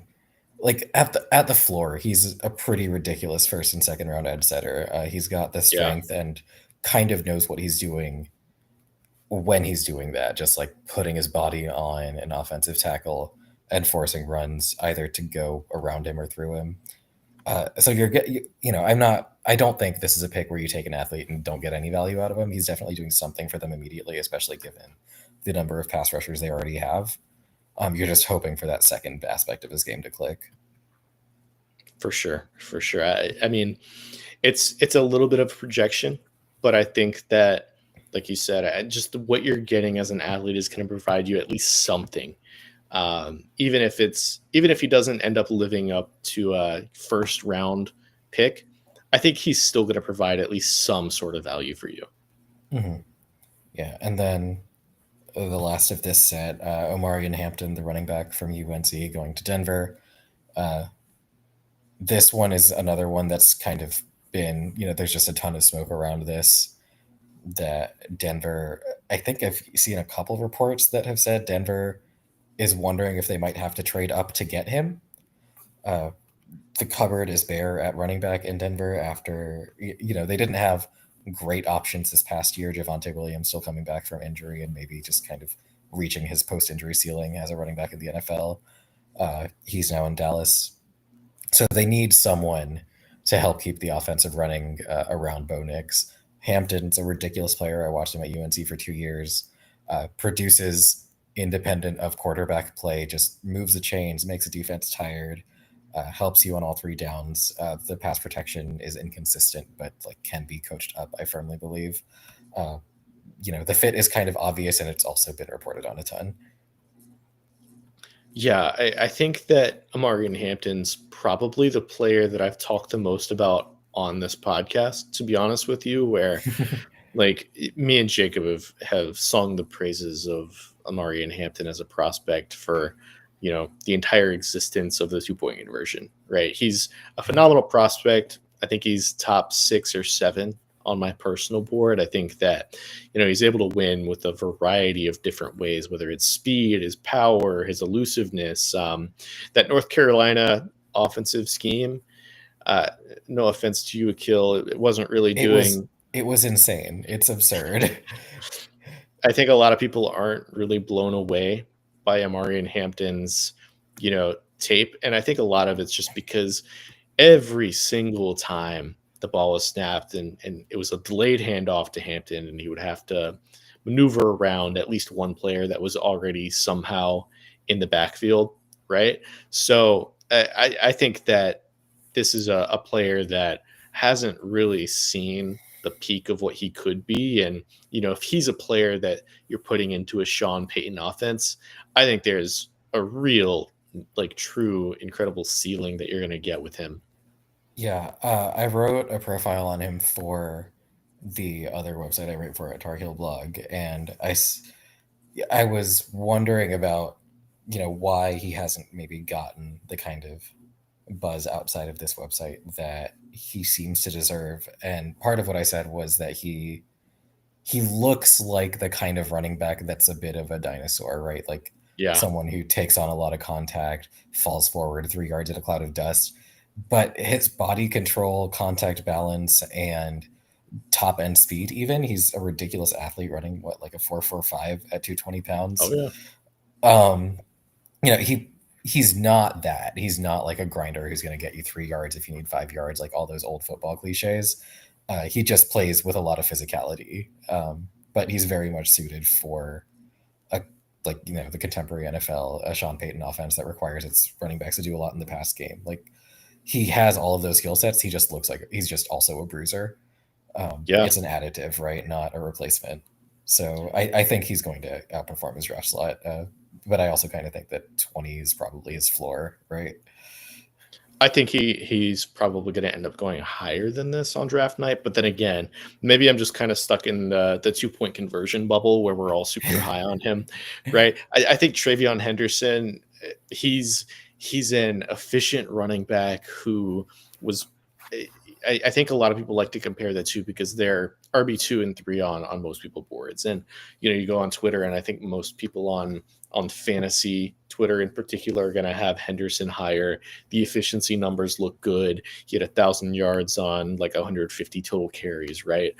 I think the difference between the two is while Hampton was, the primary back getting 25 to 30 carries for UNC every single game, Henderson was placed behind a better offensive line, but also in more efficient positions where, he's receiving a screen in space. He's, able to take advantage of more space in that Ohio State offense that really was able to put him in more efficient positions, right? And Yeah, I think a and lot of people. sharing the backfield too. Oh yeah, yeah. It like when you only have to worry about 10, 15 touches per game, you're obviously going to look more efficient than when you're touching the ball 25, 30 times a game like Hampton was. So I think it's kind of a flavor pick. Like, I really like Travion Henderson as well. I think he's my 22nd or 23rd overall player, but I think that, when it comes down to it, give me the guy who, still looked incredible despite being put in a subpar situation at UNC. So I really like Hampton. I think that he would work miracles behind a Denver Broncos offensive line that's still really good. So Hmm. I'm a huge fan. I think you know that for sure. Yep. Moving on to the 21st overall pick, I have the Pittsburgh Steelers selecting Derek Harmon, defensive line out of Oregon. I love Derek Harmon. I think he's a really good interior defensive lineman. I think he could play either nose or three tech. I think in odd or even fronts. One of the best run defenders in this draft class. He's not really able to move off of his spot by even double teams in a lot of cases, and he's really good at penetrating towards the quarterback from a three tech, from a nose tackle position on obvious passing downs as well. Main red flag with Harmon is he is one of the worst tacklers I have ever seen from the interior defensive line. Because like his tackling grade on PFF was like 23 overall. Like, it was red for like 9 of the 12 games. He had a ton of missed tackles, which he's obviously like he's blowing up plays. It's just he's not finishing them. And it's a red flag from a position where you're playing as close to the ball as possible, right? So I think that Harmon's going to have to improve in that area. He's going to frustrate coaches with that, lack of tackling ability, but he's somebody that I think gives you 3 down ability from the jump for sure. Yeah, this is probably where the aforementioned run on defensive tackles is either like picking up steam or finishing, right? This is going to be so Nolan, Harmon, Kenneth Grant, maybe the South Carolina defensive tackle sneaks in here as I well. love TJ Sanders. That's for sure.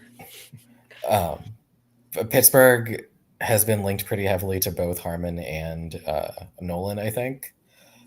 They need someone stout in there to help their run defense. Uh, Mike Tomlin loves building his trenches up. I do think defensive tackle is probably the position on defense where missed tackles frustrate you the least, because any sort of havoc in the pocket usually leans to someone else cleaning it up. Um, you're definitely right that that's going to, like, coaches are not going to like that, and Mike Tomlin is going to not have a lot of patience for it, but he's also probably going to feel like it's a thing he can fix, right? Like, Yeah, for sure. he's not. And I think this is Yeah, probably the best like fit for Harmon, where you have 2 guys off the edge and Alex Highsmith and TJ Watt that are just hmm incredible. And it's really going to open up some opportunities for you inside. I even like Keanu Benton a little bit. They have Cam Hayward still on that roster. So I think that from an interior defensive line standpoint, Harmon adds a skill set that I think the Steelers A need, and B, he's somebody that could really grow and develop into what I think is eventually going to become Cam Hayward's successor. Right, he's up there. yeah, Getting a guy like this, where you put him in the Steelers pipeline, and he just feels like a Tomlin type of pick, right? yeah, definitely. Moving on to the LA Chargers, I think this is honestly the dream scenario for Jim Harbaugh. A lot of people like picking a defensive tackle here. Maybe it's Kenneth Grant, former Harbaugh guy at Michigan. Um, Mike Hill Williams is like just this incredible defensive end that would fit exactly what Jesse Minter wants to do with that defense, right? He's an incredible run defender from the jump, but also has a lot of untapped pass rushing juice. I think he could go as high as 8th overall to Carolina if Jalen Walker and Mason Graham are off the board there. So getting him at 22 overall, where they need more edge rushers in Los Angeles, where you have an old Khalil Mack, you have an ascending Thule, but I think you really need kind of an edge setter to kind of take over once Mac retires, and somebody that has some untapped juice. And this is really a high floor, high ceiling type of pick. And I think Harbaugh would really like a guy like Williams. Yeah, we talked about him last time I was on when we had him going to Carolina, I think. And he's such a good run defender off the jump. He plays with offensive linemen when he's running into, or when they're trying to run into him. He's so strong um, at the point of attack that he helps this defensive line immediately. Um, and then, like you said, you if you get what kind of you can see the promise of with the foot fully healed, the sky's kind of the limit for him. I think he's still 20 years old. Um, and yet, like, he's got really good hands. It just didn't always have the lower body juice to really finish some of the pass rushing moves he tried to put on people. But I love watching Michael Williams. I think there's so much that he does right and so much that he was really close to doing that you can forgive because of the foot injury. Maybe it's not fully healed. Some of the reports about his pro day were a little underwhelming. But if you get something that is a juiced up version of what we saw over the season, the way that he has promised and the way that kind of makes sense based on what I was seeing, this would be like an outrageous coup for the Chargers. Yeah, those first 2.5 quarters against Clemson in Week 1 were special. Mhm, mhm. He looked incredible, like every bit of a top 5 overall pick at that point. It's just the injuries and the role at Georgia kind of hampered the hype a little bit, but still a really fun edge rusher. Another fun edge rusher that we have here is Mike Green to Green Bay. I think just the name to team fit is immediately kind of jumps off the screen here. But he's kind of a juiced up edge rusher, brings a skill set that Green Bay I think desperately needs. They have power guys with Rashawn Gary, with Lucas Van Ness. I think they need kind of a speed rusher that can win with their athleticism. A high side beat the tackle to the quarterback type of guy. And I think Green would sort of provide that. I think that the Packers have been searching for, a high end pass rusher. I don't know that they're going to get a guy like Trey Hendrickson. There wasn't really anybody in free agency that was going to pop off the screen for them. So I think Mike Green is about as good as you can get from just a pure pass rushing standpoint at this point in the draft. Yeah, it's an interesting fit because Green Bay has. You mentioned Rashawn Gary, and I'm just remembering they were kind of the premier example of taking an edge rusher for traits over ability or traits over Yeah, production. And this is kind of the opposite, right? Where Green is FBS's leader in sacks last season. Uh, Not to say that he's not a traits guy, right? He's athletic on the field. I don't remember his testing off the top of my head, but I feel like he at least had a ridiculous 3-cone. Am I right? I think so. I'm pretty sure. That Yeah. sounds familiar. I feel like he tested with a really good 3-cone, the classic kind of bend stat. So there's athleticism there. He, every time you see him against Sun Belt competition, is Marshall in the Sun Belt? I think Marshall's in the Sun Belt. Pretty sure. Um, Yeah. yeah, every time you see him against conference competition, he looks like he's in the NFL already playing against college kids. Um, passes that test. The production is insane. I think this makes a ton of sense. Like you said, I think that he gives them a different look from the way that their pass rush has been the past couple of years. And if the production even half translates and he becomes like an 8-sack guy, that's huge, huge value for a defensive line that wins in other ways but hasn't always been able to finish. A quick note here. I think that it would be interesting to see whether Green Bay takes a guy like Donovan Ezraku from Boston Uh huh. College, right? He, the defensive coordinator in Green Bay, was the head coach at Boston College. Before he took that defensive coordinator job, he I guess took a demotion. I guess he didn't want to have to deal with the NIL aspect of college football anymore. But Is it Jeff Hafley? Is he the Jeff Hafley, coordinator? Yeah. yeah, I sounded from following the ACC a couple of years ago. It sounded like he kind of also lost the locker room in Boston, um, yeah. at Boston College. there were reports that players were uh, what's the word? Purposely taking penalties just to make his team look Oh, worse towards the end oh, of it there. geez. So sounds like, I didn't know that he'd gotten the DC job at Green Bay, but he Yeah, definitely did not he. take the demotion by choice, I think. I think that's maybe what he billed it as when he took that job. Hmm. Because I don't think he was fired before he took that defensive coordinator job, but I think it would be interesting to see whether Ezraku is an option for Green Bay here. He is even more than Mike Green, an extreme in the opposite of what Green Bay has gone for at the edge rusher position, where Hmm. he doesn't really have as much speed as you would like from an undersized pass rusher. He's a little bit more like he's kind of a technical kind of pass rusher, but he lacks size. He lacks, high end speed. So he's more of a day two guy to me, at least. But I know he has his fans, and I'm not sure whether Halfley is one of them or whether Ezraku, like you said, he Halfley lost the locker room. If he would even want to go to a locker room with Jeff Halfley, so Yeah, I like Ezraku a lot. I think he makes sense at this, like in this range.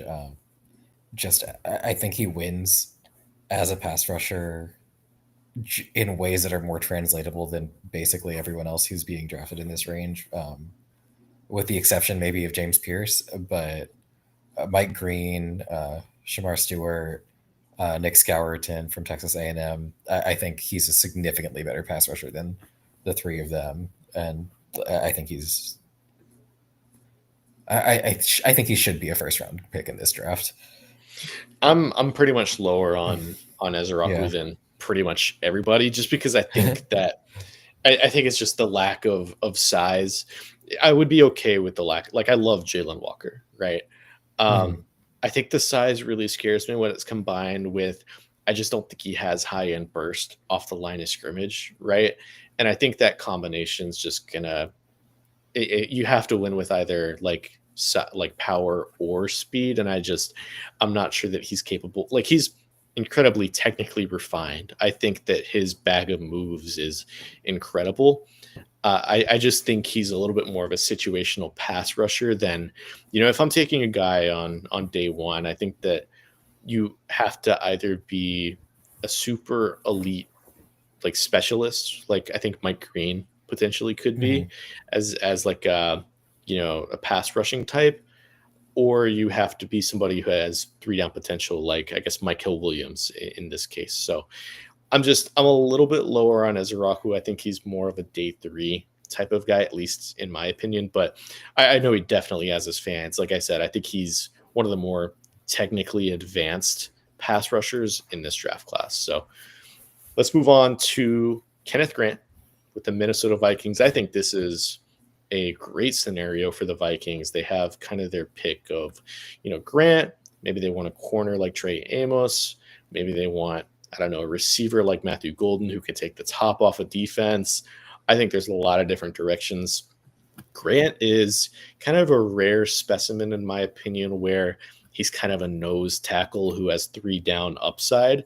He's somebody that I think could end up being a pocket pusher on obvious passing downs while just kind of being a wall in the middle of a defense on rushing downs. And I think teams are going to value that more than what we think. There's been reports of Grant kind of being, a scheme specific type that, could end up falling to day two.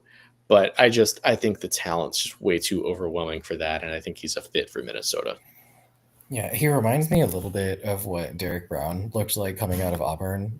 for sure. Derek Brown right now is a very different player than he was as a prospect, where he had almost like very little pass rushing upside. Like he made It's three crazy splash how different he plays. is. Yeah, yeah. He didn't look like a pass rusher at all. Like he looked like completely like a space eater. And then a couple of years of development, and boom, he's just like a do everything type of defensive tackle.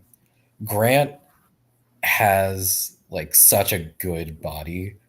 Like there's so much that could be unlocked with him, but at the baseline, you're getting something that the Panthers thought they were getting when they drafted Derek Brown eighth overall, right? So I think this is like I agree with you. I think it's something that the NFL really values, particularly in the version of the NFL we're seeing now, where run defense is becoming more and more paramount. Yeah, and it's hard to find quality interior defensive linemen outside of day one, too. Like, if you want somebody that has actual Pro Bowl potential, you probably have to take them in the top 40 picks. And I think the Vikings are probably going to trade down on draft night. They only have 4 picks at the moment. Their second pick is late on day two. So I think they'll probably end up trading down. But if they stay put and Grant's there, I think that Grant's probably a fit in the Chargers for Pittsburgh, kind of in that 18 to 22 range. So if he makes it to 24, I think it's a slam dunk for Minnesota. So moving on to the Houston Texans at 25, you had Gray Zabel out of North Dakota State University. Yeah, it's not a secret that Houston needs to build the offensive line. They thought everyone thought they had like a perennial playoffs contender, and then the offensive line falls apart, and they look like an offense that can barely move the ball that got carried to a wild card round by a ridiculous defense, right? So with that rebuild, Gray Zabel can play essentially any position on the line that you need him to, depending on maybe the rest of their draft, depending on like how they assemble what they have, what they got. So it's a position group that essentially needs a complete makeover for them. And Zabel's a really versatile offensive lineman, plays with a ton of nasty, and I think makes a ton of sense to just be someone protecting CJ Stroud no matter where he is. It's something where like I don't even think Houston's figured out a ton of their offensive line at this point. And taking Zabel, I think, gives you a lot more flexibility as they're coming into training camp and figuring out what's going to be the way to unlock everything that we saw in CJ Stroud's rookie year. Yeah, I think a lot of their issues stem from coaching in particular. I think a lot of times you can see when a unit goes from being outstanding good to outstanding bad in the span of one season, I think that's when the coaching red flags come up for me, and that's kind of what happened with Houston this past year. Um, I personally would not have traded Laramie Tunsil, but that's just me. Mm-hmm. They have Cam Robinson. They traded for Ed Ingram, who they probably shouldn't have traded for. I Uh, think that's a downgrade, right? Going from it's yeah, Rob they or going from it's Tunsil to it's bad. Ingram. I mean, right now their projected starters are, let's see, I think Blake Fisher, Titus Howard, Juice Scruggs, and Ed Ingram. I'm not sure who the other guard starter would be, but I know those 4 guys project as starters. Um, it's not good. I think that Zabel, he's played 4 positions throughout college. Granted, it's against not the highest competition, but I think that he is a smart player.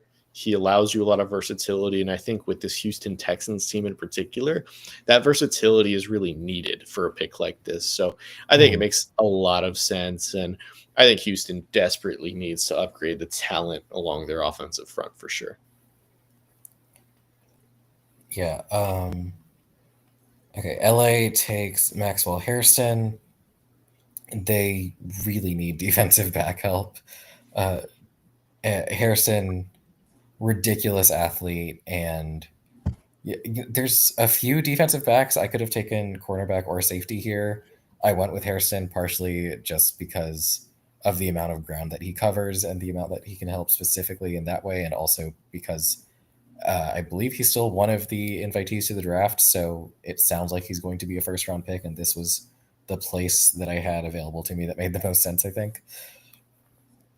Yeah, I I always struggle with the Rams pick because they're so picky about what they value and what they don't, right? They They've been so trade down heavy too that they're never taking first round prospects. So every yeah, time you're trying to get them to take a first rounder, it's hard to have a point of comparison just because they're always taking day two type guys who just have a lot more variability. yeah. I They mean, they it's took what's his name, the pass rusher last year. Jared Verse, yeah. Yeah, Verse. I kept wanting to say Fisk, and I was like, no, that's the other one. Yeah, Yeah, they took Jared it's Verse, but that Verse was like a genuinely elite prospect, and at 26, you're not going to get that, but you're also not quite in classic second rounder territory either. yeah. They also they don't do 30 visits either, like at all. Hmm. They brought Jalen Milrow and like two other guys in on 30 visits. And I think it's more of a answering questions type of deal than it is like actual interest in those guys. Uh, it's so hard to project because a lot of times they don't value corners unless it's like a game changing type of corner like Jalen Ramsey, how they had Hmm. for a while. They don't value linebackers. They traded Ernest Jones, who ended up on a division rival somehow, some way. They obviously invest in the defensive line heavily. They don't really invest a ton in the offensive line. They have receivers already. So it's so hard to project who they end up taking. And I think Harrison, connecting the dots, they really need another corner. They haven't really had a solid back end in quite some time. They've rebuilt the defense like wonderfully under Sean McVay. I think that the investments in the front seven in particular have really proven to be Yeah. impactful. It's just like the back end needs some work, and I think Harrison he's really speedy. He's going to have to learn to harness those tools a little bit more. I think the NFL values him probably more than media does. It wouldn't shock me, honestly, if Hairston was like a Emmanuel Forbes type of pick or an Adoree Jackson type of pick, where Yeah. teams just see the speed. They don't really care about the other measurables or I guess the film grade that they have on them. And he somehow ends up at like pick 16, 17, 18. So I could see that from Harrison as well. Yeah, I was thinking a lot about the safeties here as well. I could have easily gone with Eman Wari or Malachi Starks here. Um, Yeah. Those guys would be interesting. Um, I I can't even think of a time. Like it's so hard to think about the Rams draft history because all of it's been like late round picks, right? right. Um, so it's hard to even come up with a player that they would even be interested in. I really like the idea of Mason Taylor here. I just don't think it would be a Uh-huh. pick 26. Like I think it Yeah. would be a trade back type of scenario if they took a tight end. Mhm. Or maybe they Yeah, trade up that for Colson tracks. Loveland. Yeah, I think that all tracks. It is a hard one to place. Baltimore, I have taking Tyler Booker. Uh, just a classic kind of Ravensy safe pick, shoring up the inside of that offensive line, making a strength stronger with that run game. Another interior offensive line who plays with a ton of nasty, who has a winning pedigree, um, and just helps you win. This just feels like a Baltimore pick to me. If he falls this far, Yeah, this is like a throwback Ozzie Newsome type of pick yeah, almost, where like he just loved taking tough players from Alabama, right? And I like it. It just reminds me so much of like 2018 era Ravens, where exactly. they would just take like the toughest, like you know trenches player available, and it being from Alabama is even more of a bonus. So I think Booker makes a ton of sense, and you know I think it works well in that Baltimore system where it's a lot of gap heavy usage as well, and I think Mhm. Booker really would thrive in a system like that. Yeah, it's I feel like we're getting into teams aside from Detroit probably that don't really have a ton of weaknesses here, right? So rather than Yeah, addressing holes right away, the philosophy changes a little bit, and that's kind of where you think with this, where Baltimore already has arguably certainly a top three running offense in the league, maybe the best between the stable of running backs and Lamar Jackson himself, and making that strength stronger and continuing to shore it up for a while. the way that Booker can do makes, I think, is feels like what the Ravens would want to do. Like as far as draft philosophy, they're not trying to turn a corner so much as they are trying to Right. just stay elite and get over a hump. Moving on, we've got Jahad Yeah, Campbell, 28. yeah. Probably the biggest fall of this first round, I think. Yeah, yeah. I mean, Detroit, I think. there's another guy who we'll talk about after we're done. Yeah, But I think of the non quarterbacks for of the sure. non The biggest quarterbacks fall. for sure. This is the biggest fall I think we have in our 32 picks. Um, Detroit, had lack of depth exposed at all three levels on defense, and so I think you just take the best defensive player available. Campbell's an awesome player, uh, right? He's so fun to watch pursuing the ball. He's good in coverage. He gets after it as a blitzer. Helps Detroit win in a lot of ways. Feels like someone that Dan Campbell would have a lot of fun with as someone else in that locker room. Uh, Again, the fact that you have a player who could be a top 15, top 12 type pick, and he's falling to you at 28, and he's also on defense. I think Detroit's celebrating this pretty hard. Yeah, I think there's too many Campbells on this roster, to be honest. They've got Jack Campbell already in the linebacker room. Dan Campbell's coach. Jahad Campbell potentially could be there at pick 28. I think he will be there on draft night. There's a lot of concern about The injury, right? multiple injuries with him, like a Mm-hmm. shoulder, potentially a knee injury as well. There's a real lack of clarity, and throw in the fact that he's not a premier position either, being a linebacker. So I think Mm-hmm. really there's a non-zero chance that he's not even the first off-ball linebacker taken between him and Carson Schwetzinger out of UCLA. Um, but I think Jahad Campbell is just incredibly athletic. Hopefully, is completely fine from these injuries, and I think he adds a skill set to that Detroit Lions team that they're really missing. Like with Jack Campbell, who they already have, he's best kind of moving towards the line of scrimmage, and I think Jahad Campbell is going to be somebody that really excels in coverage at the next level. So Yeah. I think it's another skill set that defense desperately needs. And like you said, they're a team whose lack of depth defensively was really exposed. And Jahad Campbell, more than any other player that could be selected right here, is going to affect winning football next year for the Detroit Lions. I think that a lot of times with these premier linebacker picks, they're affecting more down to down than any other player that you could possibly draft. So I think it makes a ton of sense for the Lions. All right. You want to head to the last four? Yeah, last four picks of this mock draft. These were my four picks. 29 overall, I had the Washington Commanders selecting Travion Henderson, the Ohio State running back. I kind of went on a short tangent about him earlier when we talked about, Amari and Hampton, but really efficient, fun running back. I think that Cliff Kingsbury would find ways to utilize him in space quite well.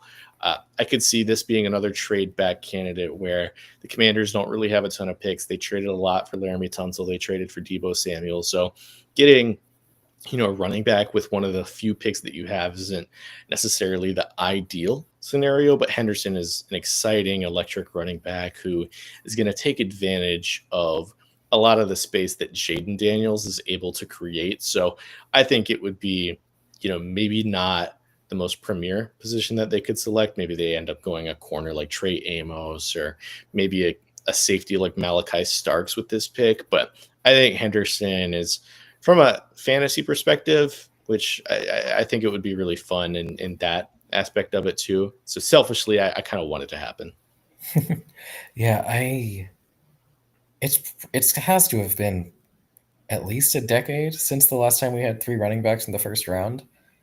Oh, I can't even Maybe remember. not. Was there another first round running back in the Fournette McCaffrey draft? Dalvin Cook was projected as a first round pick, but he Yeah, Dalvin fell. Cook was just outside the first round. Joe Mixon just outside the first round. Yeah. Uh, there was Etienne and Najee was the same draft. And I think there was like one or two guys just outside. Um, Yeah, I'm struggling to remember a time where there were 3 guys drafted in the first round as running backs. Um, I'm sure it's was happened, like, in the past decade, and I'm just kind of when was blanking Rashad on Penny that. drafted? Was Rashad Penny the same year as Fournette McCaffrey? Was it? Um, Let me check. I don't think so. I remember that was, like, wild at the time. Um, he was 2018, so he was a year after. Okay, the next year. Yeah. So, Yeah, man, so that I mean, was it's been a while, but given the way the NFL worked this past season and also just the depth and excellence of this running back class, if it's gonna happen, it's gonna happen this year. yeah. Um, I think There's Henderson like is definitely 25 guys that could get drafted at running back this year.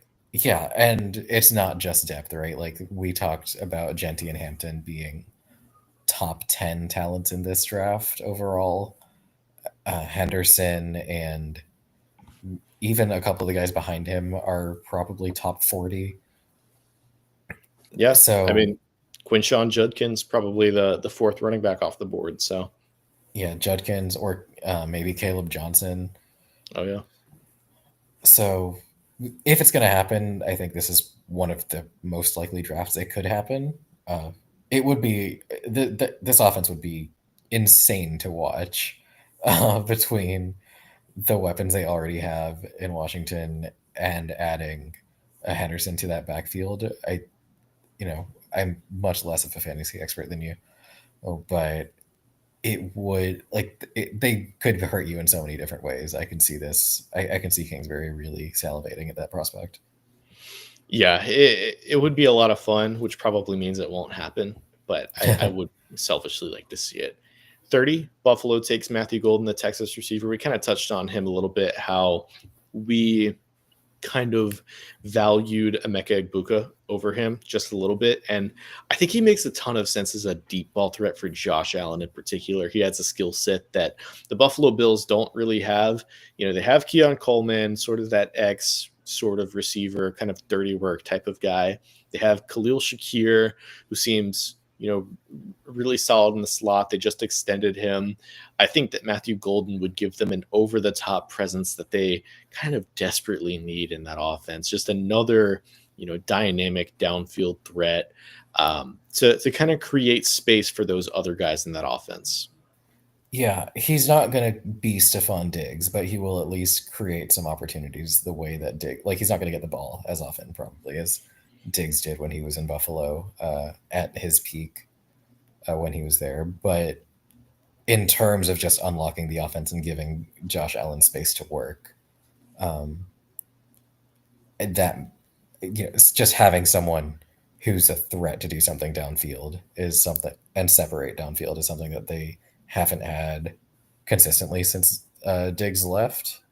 Which was not that long ago, but still, I think they'd really like to get back to being able to do that and being able to kind of pass all over people now.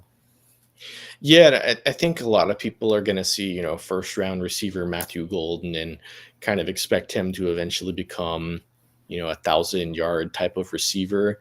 I think he's more of a role player type of receiver than he is, closer to being a star. I think that he's going to end up being kind of what Xavier Worthy was for the Chiefs That's, early on yeah, this what I was going to past bring up year, as well. where like towards the end of the year, Xavier Worthy really came along in terms of like, ball in his hands. His route running came along. I think that Golden is going to be more towards the beginning of last year, Xavier Worthy, where, he's a role player. He's kind of like MVS in a way where he's, stretching the field, creating space for others. I'm just not super sold on Golden being this guy that's eventually going to become like a wide receiver one type. So I think he's a good player. I'm personally not as much of a fan as others are on Golden, but I see the vision for Buffalo in particular. So moving on, we have the Kansas City Chiefs at 31, selecting Josh Connerly, the tackle out of Oregon. This is a pick where the Chiefs really need to invest in their offensive line again. It's something that Andy Reid has prioritized consistently in the past. And, they signed an offensive tackle from the San Francisco 49ers who played less than 250 pass blocking snaps last year. They gave him like 15 million a year, which kind of shows the desperation to find that left tackle of the future. Connerly, I think, is a better prospect and probably would start over Moore, who they signed from San Francisco. Um, I think that it would kind of signal that Andy Reid still isn't quite happy with what they have in the trenches there. Yeah, I think that makes sense. I don't. It's hard to know how happy they are with their additions. I imagine that, given the desperation of signing the guy from San Francisco, it seems like he's a guy that you could not very easily, it's no disrespect or anything, but a first round draft pick probably starts over him, right? That's a Yeah. bigger investment and probably a better player. Maybe one So yeah, slides to left guard too, because they traded Joe Tooney exactly. away as Yeah. well. So I Yeah. think it's So about Connerly getting your makes sense best. here. I could see Donovan Jackson too. Yeah, that'd be a good pick. Honestly, I like Donovan Jackson here. I didn't quite think about that, especially because he played a lot of left tackle this past year at Ohio State, filling in for Mhm. Josh Simmons, who we talked about um, coming off of injury. So I think that this will end up being an offensive lineman for the Chiefs for sure. Any final thoughts on Kansas City here? Oh, no, no more than that. I think it's another one where I wonder if they'd prioritize positionally versatile offensive linemen, just a bit like some, Jawan Taylor. I don't know how much longer they're expecting him to play. It's a position group that I Yeah, think could find itself reworked a lot more quickly than seems right now. So I wonder if, a Gray Zabel falls, that like that's a higher priority just because he's played multiple positions. I don't think it'll be a situation like how Chris Collinsworth. I don't know if you remember this. I think it was last year after the Chiefs had won Super Bowl. He went on a mock draft show for PFF, and he was like, "Yeah, the Chiefs, they don't really need much of anything." So he took like Michael Penix, saying that the best thing they could do is add a backup quarterback, and it's it was No, it was I kind of I ridiculous. think we definitely saw some roster deficiencies in the Super Bowl. Yeah, I think they need to build up that offensive line desperately. Definitely. Kind of in the opposite manner, the Philadelphia Eagles, I have them selecting Femi Odoleo from UCLA edge. This is a player, this will be kind of surprising to a lot of people. Odoleo's been linked to Philadelphia quite a bit recently. I think he had a private workout with them in Philadelphia. He is a very developmental prospect. He's been praised for his character. He's kind of him and Jalen Walker out of Georgia are the two players that have been praised publicly most about their football character, what they're going to add to the locker room. The Hmm. Eagles are going to be in the process of replenishing what they have on that defensive line, right? Oleo, I'm not sure if I'm saying his name right, to be honest with I you. assume it's Oladejo. It's Nigerian, so I assume Yeah, it's a hard J. I I think that he, as a developmental prospect, is somebody that's going to be really intriguing to a lot of teams. For me personally, even though I'm projecting him as the pick here, I think it could be, it could go in a lot of different directions. But I think that I personally would be more comfortable with him on the later half of day two. But, there's a lot of appeal around this guy, kind of around the league. And I think Philly is a team that values that football character. Um, and adding him to a team that lost a guy like Josh Sweat, they lost Milton Williams. They love having hockey lines on their defensive line, and adding to that, I think, is going to be a priority for this Eagles team. Yeah, this was a spot where I was also surprised you went with Oladejo instead of Aziraku. Yeah, Um, maybe that's just me like kind of fading Ezraku a little bit. I just like yeah, I kind of alluded to earlier. I'm just not quite the fan that other people are, and I'm not like a huge fan of Femi either. Uh, but I think that the link has been with this guy, at least as of recent, which is kind of why I lean towards him. Yeah, I do. I wouldn't be surprised. Philadelphia could go a lot of different ways. I suspect it's most likely that they try for an edge rusher or a defensive front seven player. Another one of those picks where it's kind of like keep a strength stronger, maintain fresh legs, make sure you always have players available to be like physically dominant at the line of scrimmage. If you have injuries, if trades become available and your personnel changes, like they're never. It's one of those situations where you take someone else and you're not going to be caught off guard by something that happens. So the thing that won you the Super Bowl has to be like continue to be the strength of your team, right? So I think taking another piece there here makes a lot of sense. Uh, Oladejo, as like you said, someone who is getting raves about his football character and leadership. Um, Sometimes you mock those guys to places that don't really have defensive identities or like are have first year head coaches, but it also goes the other way, right? Like somewhere that has such an ingrained culture like Philadelphia, Yeah, it, you, I it's kind of it's not always a thing where those teams are taking players that they think they can mature up. They just it's as likely that they want to just not mess up those vibes, right? Add another player right. who is known to be a good leader is going to fit right into the culture that you're intending to build and Yeah. just like plug and play. So I want to recap the first round, and then we'll talk about some undrafted, or I guess I say undrafted, but guys that didn't go drafted in this exercise at least. So I'm gonna kind of recap the first round. So I'm just gonna run down the list. First, we had Cam Ward, Tennessee; Cleveland, Travis Hunter; Giants, Abdul Carter; Patriots, Armand Bembou; Jaguars, Ashton Genty; Raiders, Jalen Walker; Jets, Jade Barron; Panthers, Mason Graham; New Orleans Saints, Will Campbell; Bears, Tyler Warren; 49ers, Kelvin Banks; Cowboys, Ted McMillan; Dolphins, Josh Simmons; Colts, Colston Loveland; Falcons, James Pierce; the Arizona Cardinals took Will Johnson; Bengals, Walter Nolan; Seahawks, Emeka Egbuka; Bucks, Shamar Stewart;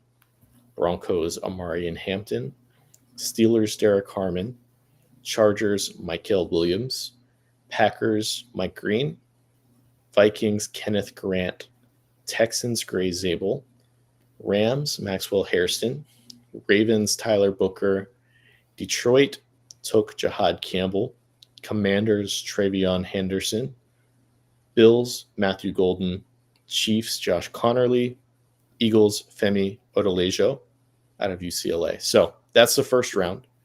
Now, I want to talk about some of the guys that weren't taken. Obviously, there were no quarterbacks outside of Cam Ward. Let's kind of talk through Shador Sanders a little bit and his fall. I kind of want to get your thoughts on that first. Yeah, so it sounds like he's more likely than not to go in the first round just because of quarterback needy teams. I I don't want to get it twisted. I think he's like a top 50-ish player in this draft. I like some of the things he does. Um, I he's obviously extremely accurate. He plays with a lot of compete. Uh, oh man, I've lost the document I had on him. There are things that he does that remind me of NFL starters, but his weaknesses are just so debilitating at times that I wonder if it's going to be sustainable, especially the fact that he gets sacked as often as he does. Even though he was playing behind a terrible offensive line, the amount of pressures that were converted into sacks for him, I think, is like 20% compared to It was the crazy. average draft Yeah. prospect is about half that. And watching him, you see it. You see him not really notice pressure. You see him run backwards, and he doesn't have the athleticism to make something happen once he gives defenders a head of steam. So I worry that he's just going to create too many bad plays to be a sustainable quarterback in the NFL. which is why there were a couple of quarterback needy teams that I was taking players for, and I ultimately decided to take someone else. But it sounds like he's more likely than not to be a first round pick. Yeah, if I had to guess, I think he's probably going to end up first round. There was some buzz with the Steelers today. I think Omar Khan, their general manager, said something to the effect of them liking this quarterback class. Now, that could be them Hmm. trying to get somebody to trade up in front of them for a player they're not going to select. But I tend to believe, like Omar Khan, when he says that. Uh, Shador Sanders also seems very interested in joining the Pittsburgh Steelers, right? He was on, I think it was Max Crosby's podcast today, where he said, like, he was asked his Mount Rushmore of, duos in the NFL. He Yeah. said Brady and Gronk. He said uh, Devontae and Aaron Rodgers. And then for some reason, he said Chris Olave and Derek Carr. And then the fourth one was DK Metcalf and George Pickens and whoever's throwing them the ball.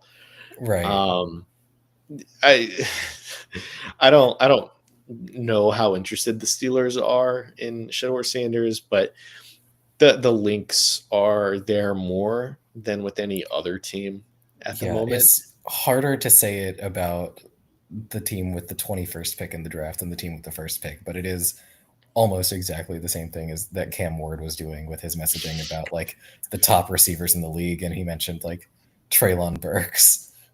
Yeah, yeah. I Cam Ward was funnier when he did it too, which Yeah.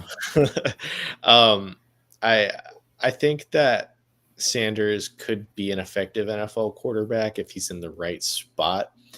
Um, I'm not sure whether that's Pittsburgh. I don't know how well he fits in an Arthur Smith type of system, but I think he's talented as a pocket passer. Like you said, out of structure, I think there's a lot of concerns. A lot of people will point to Jaden Daniels having one of the highest pressure to sack ratios in last year's draft, but the difference between Jaden Daniels and Shore Sanders is one of those guys can run a 4.40, right? That's Hmm. not Shore Sanders.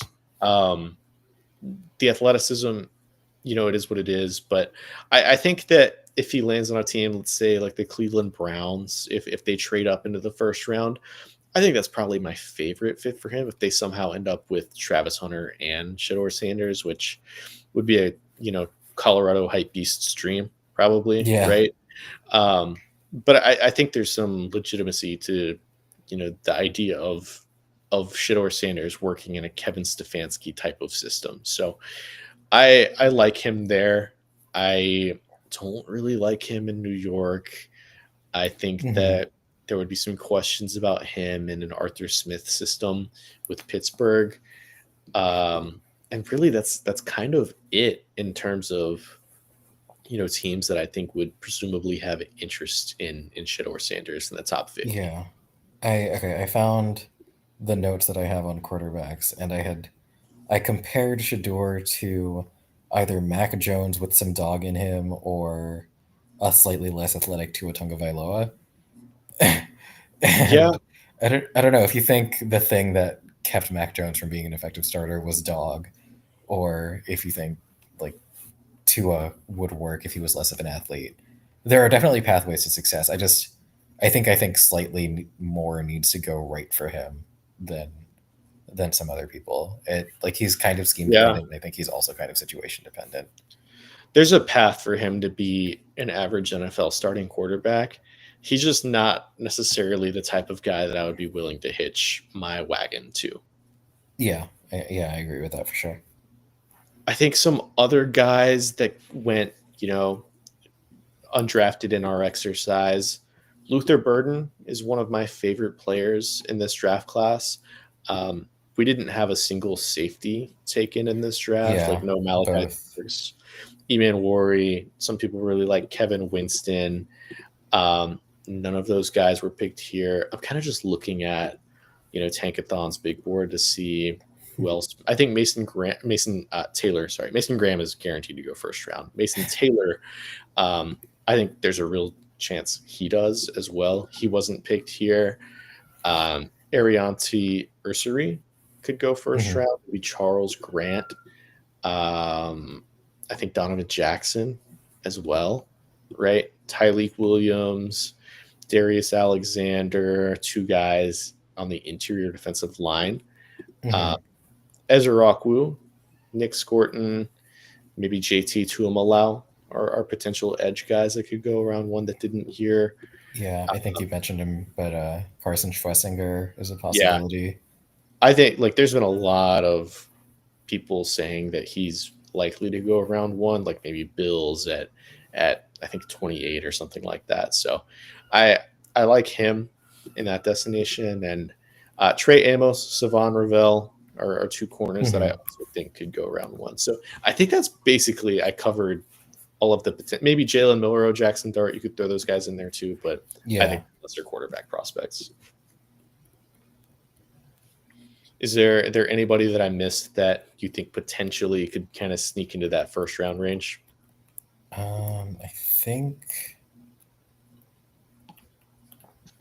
I think that's everybody.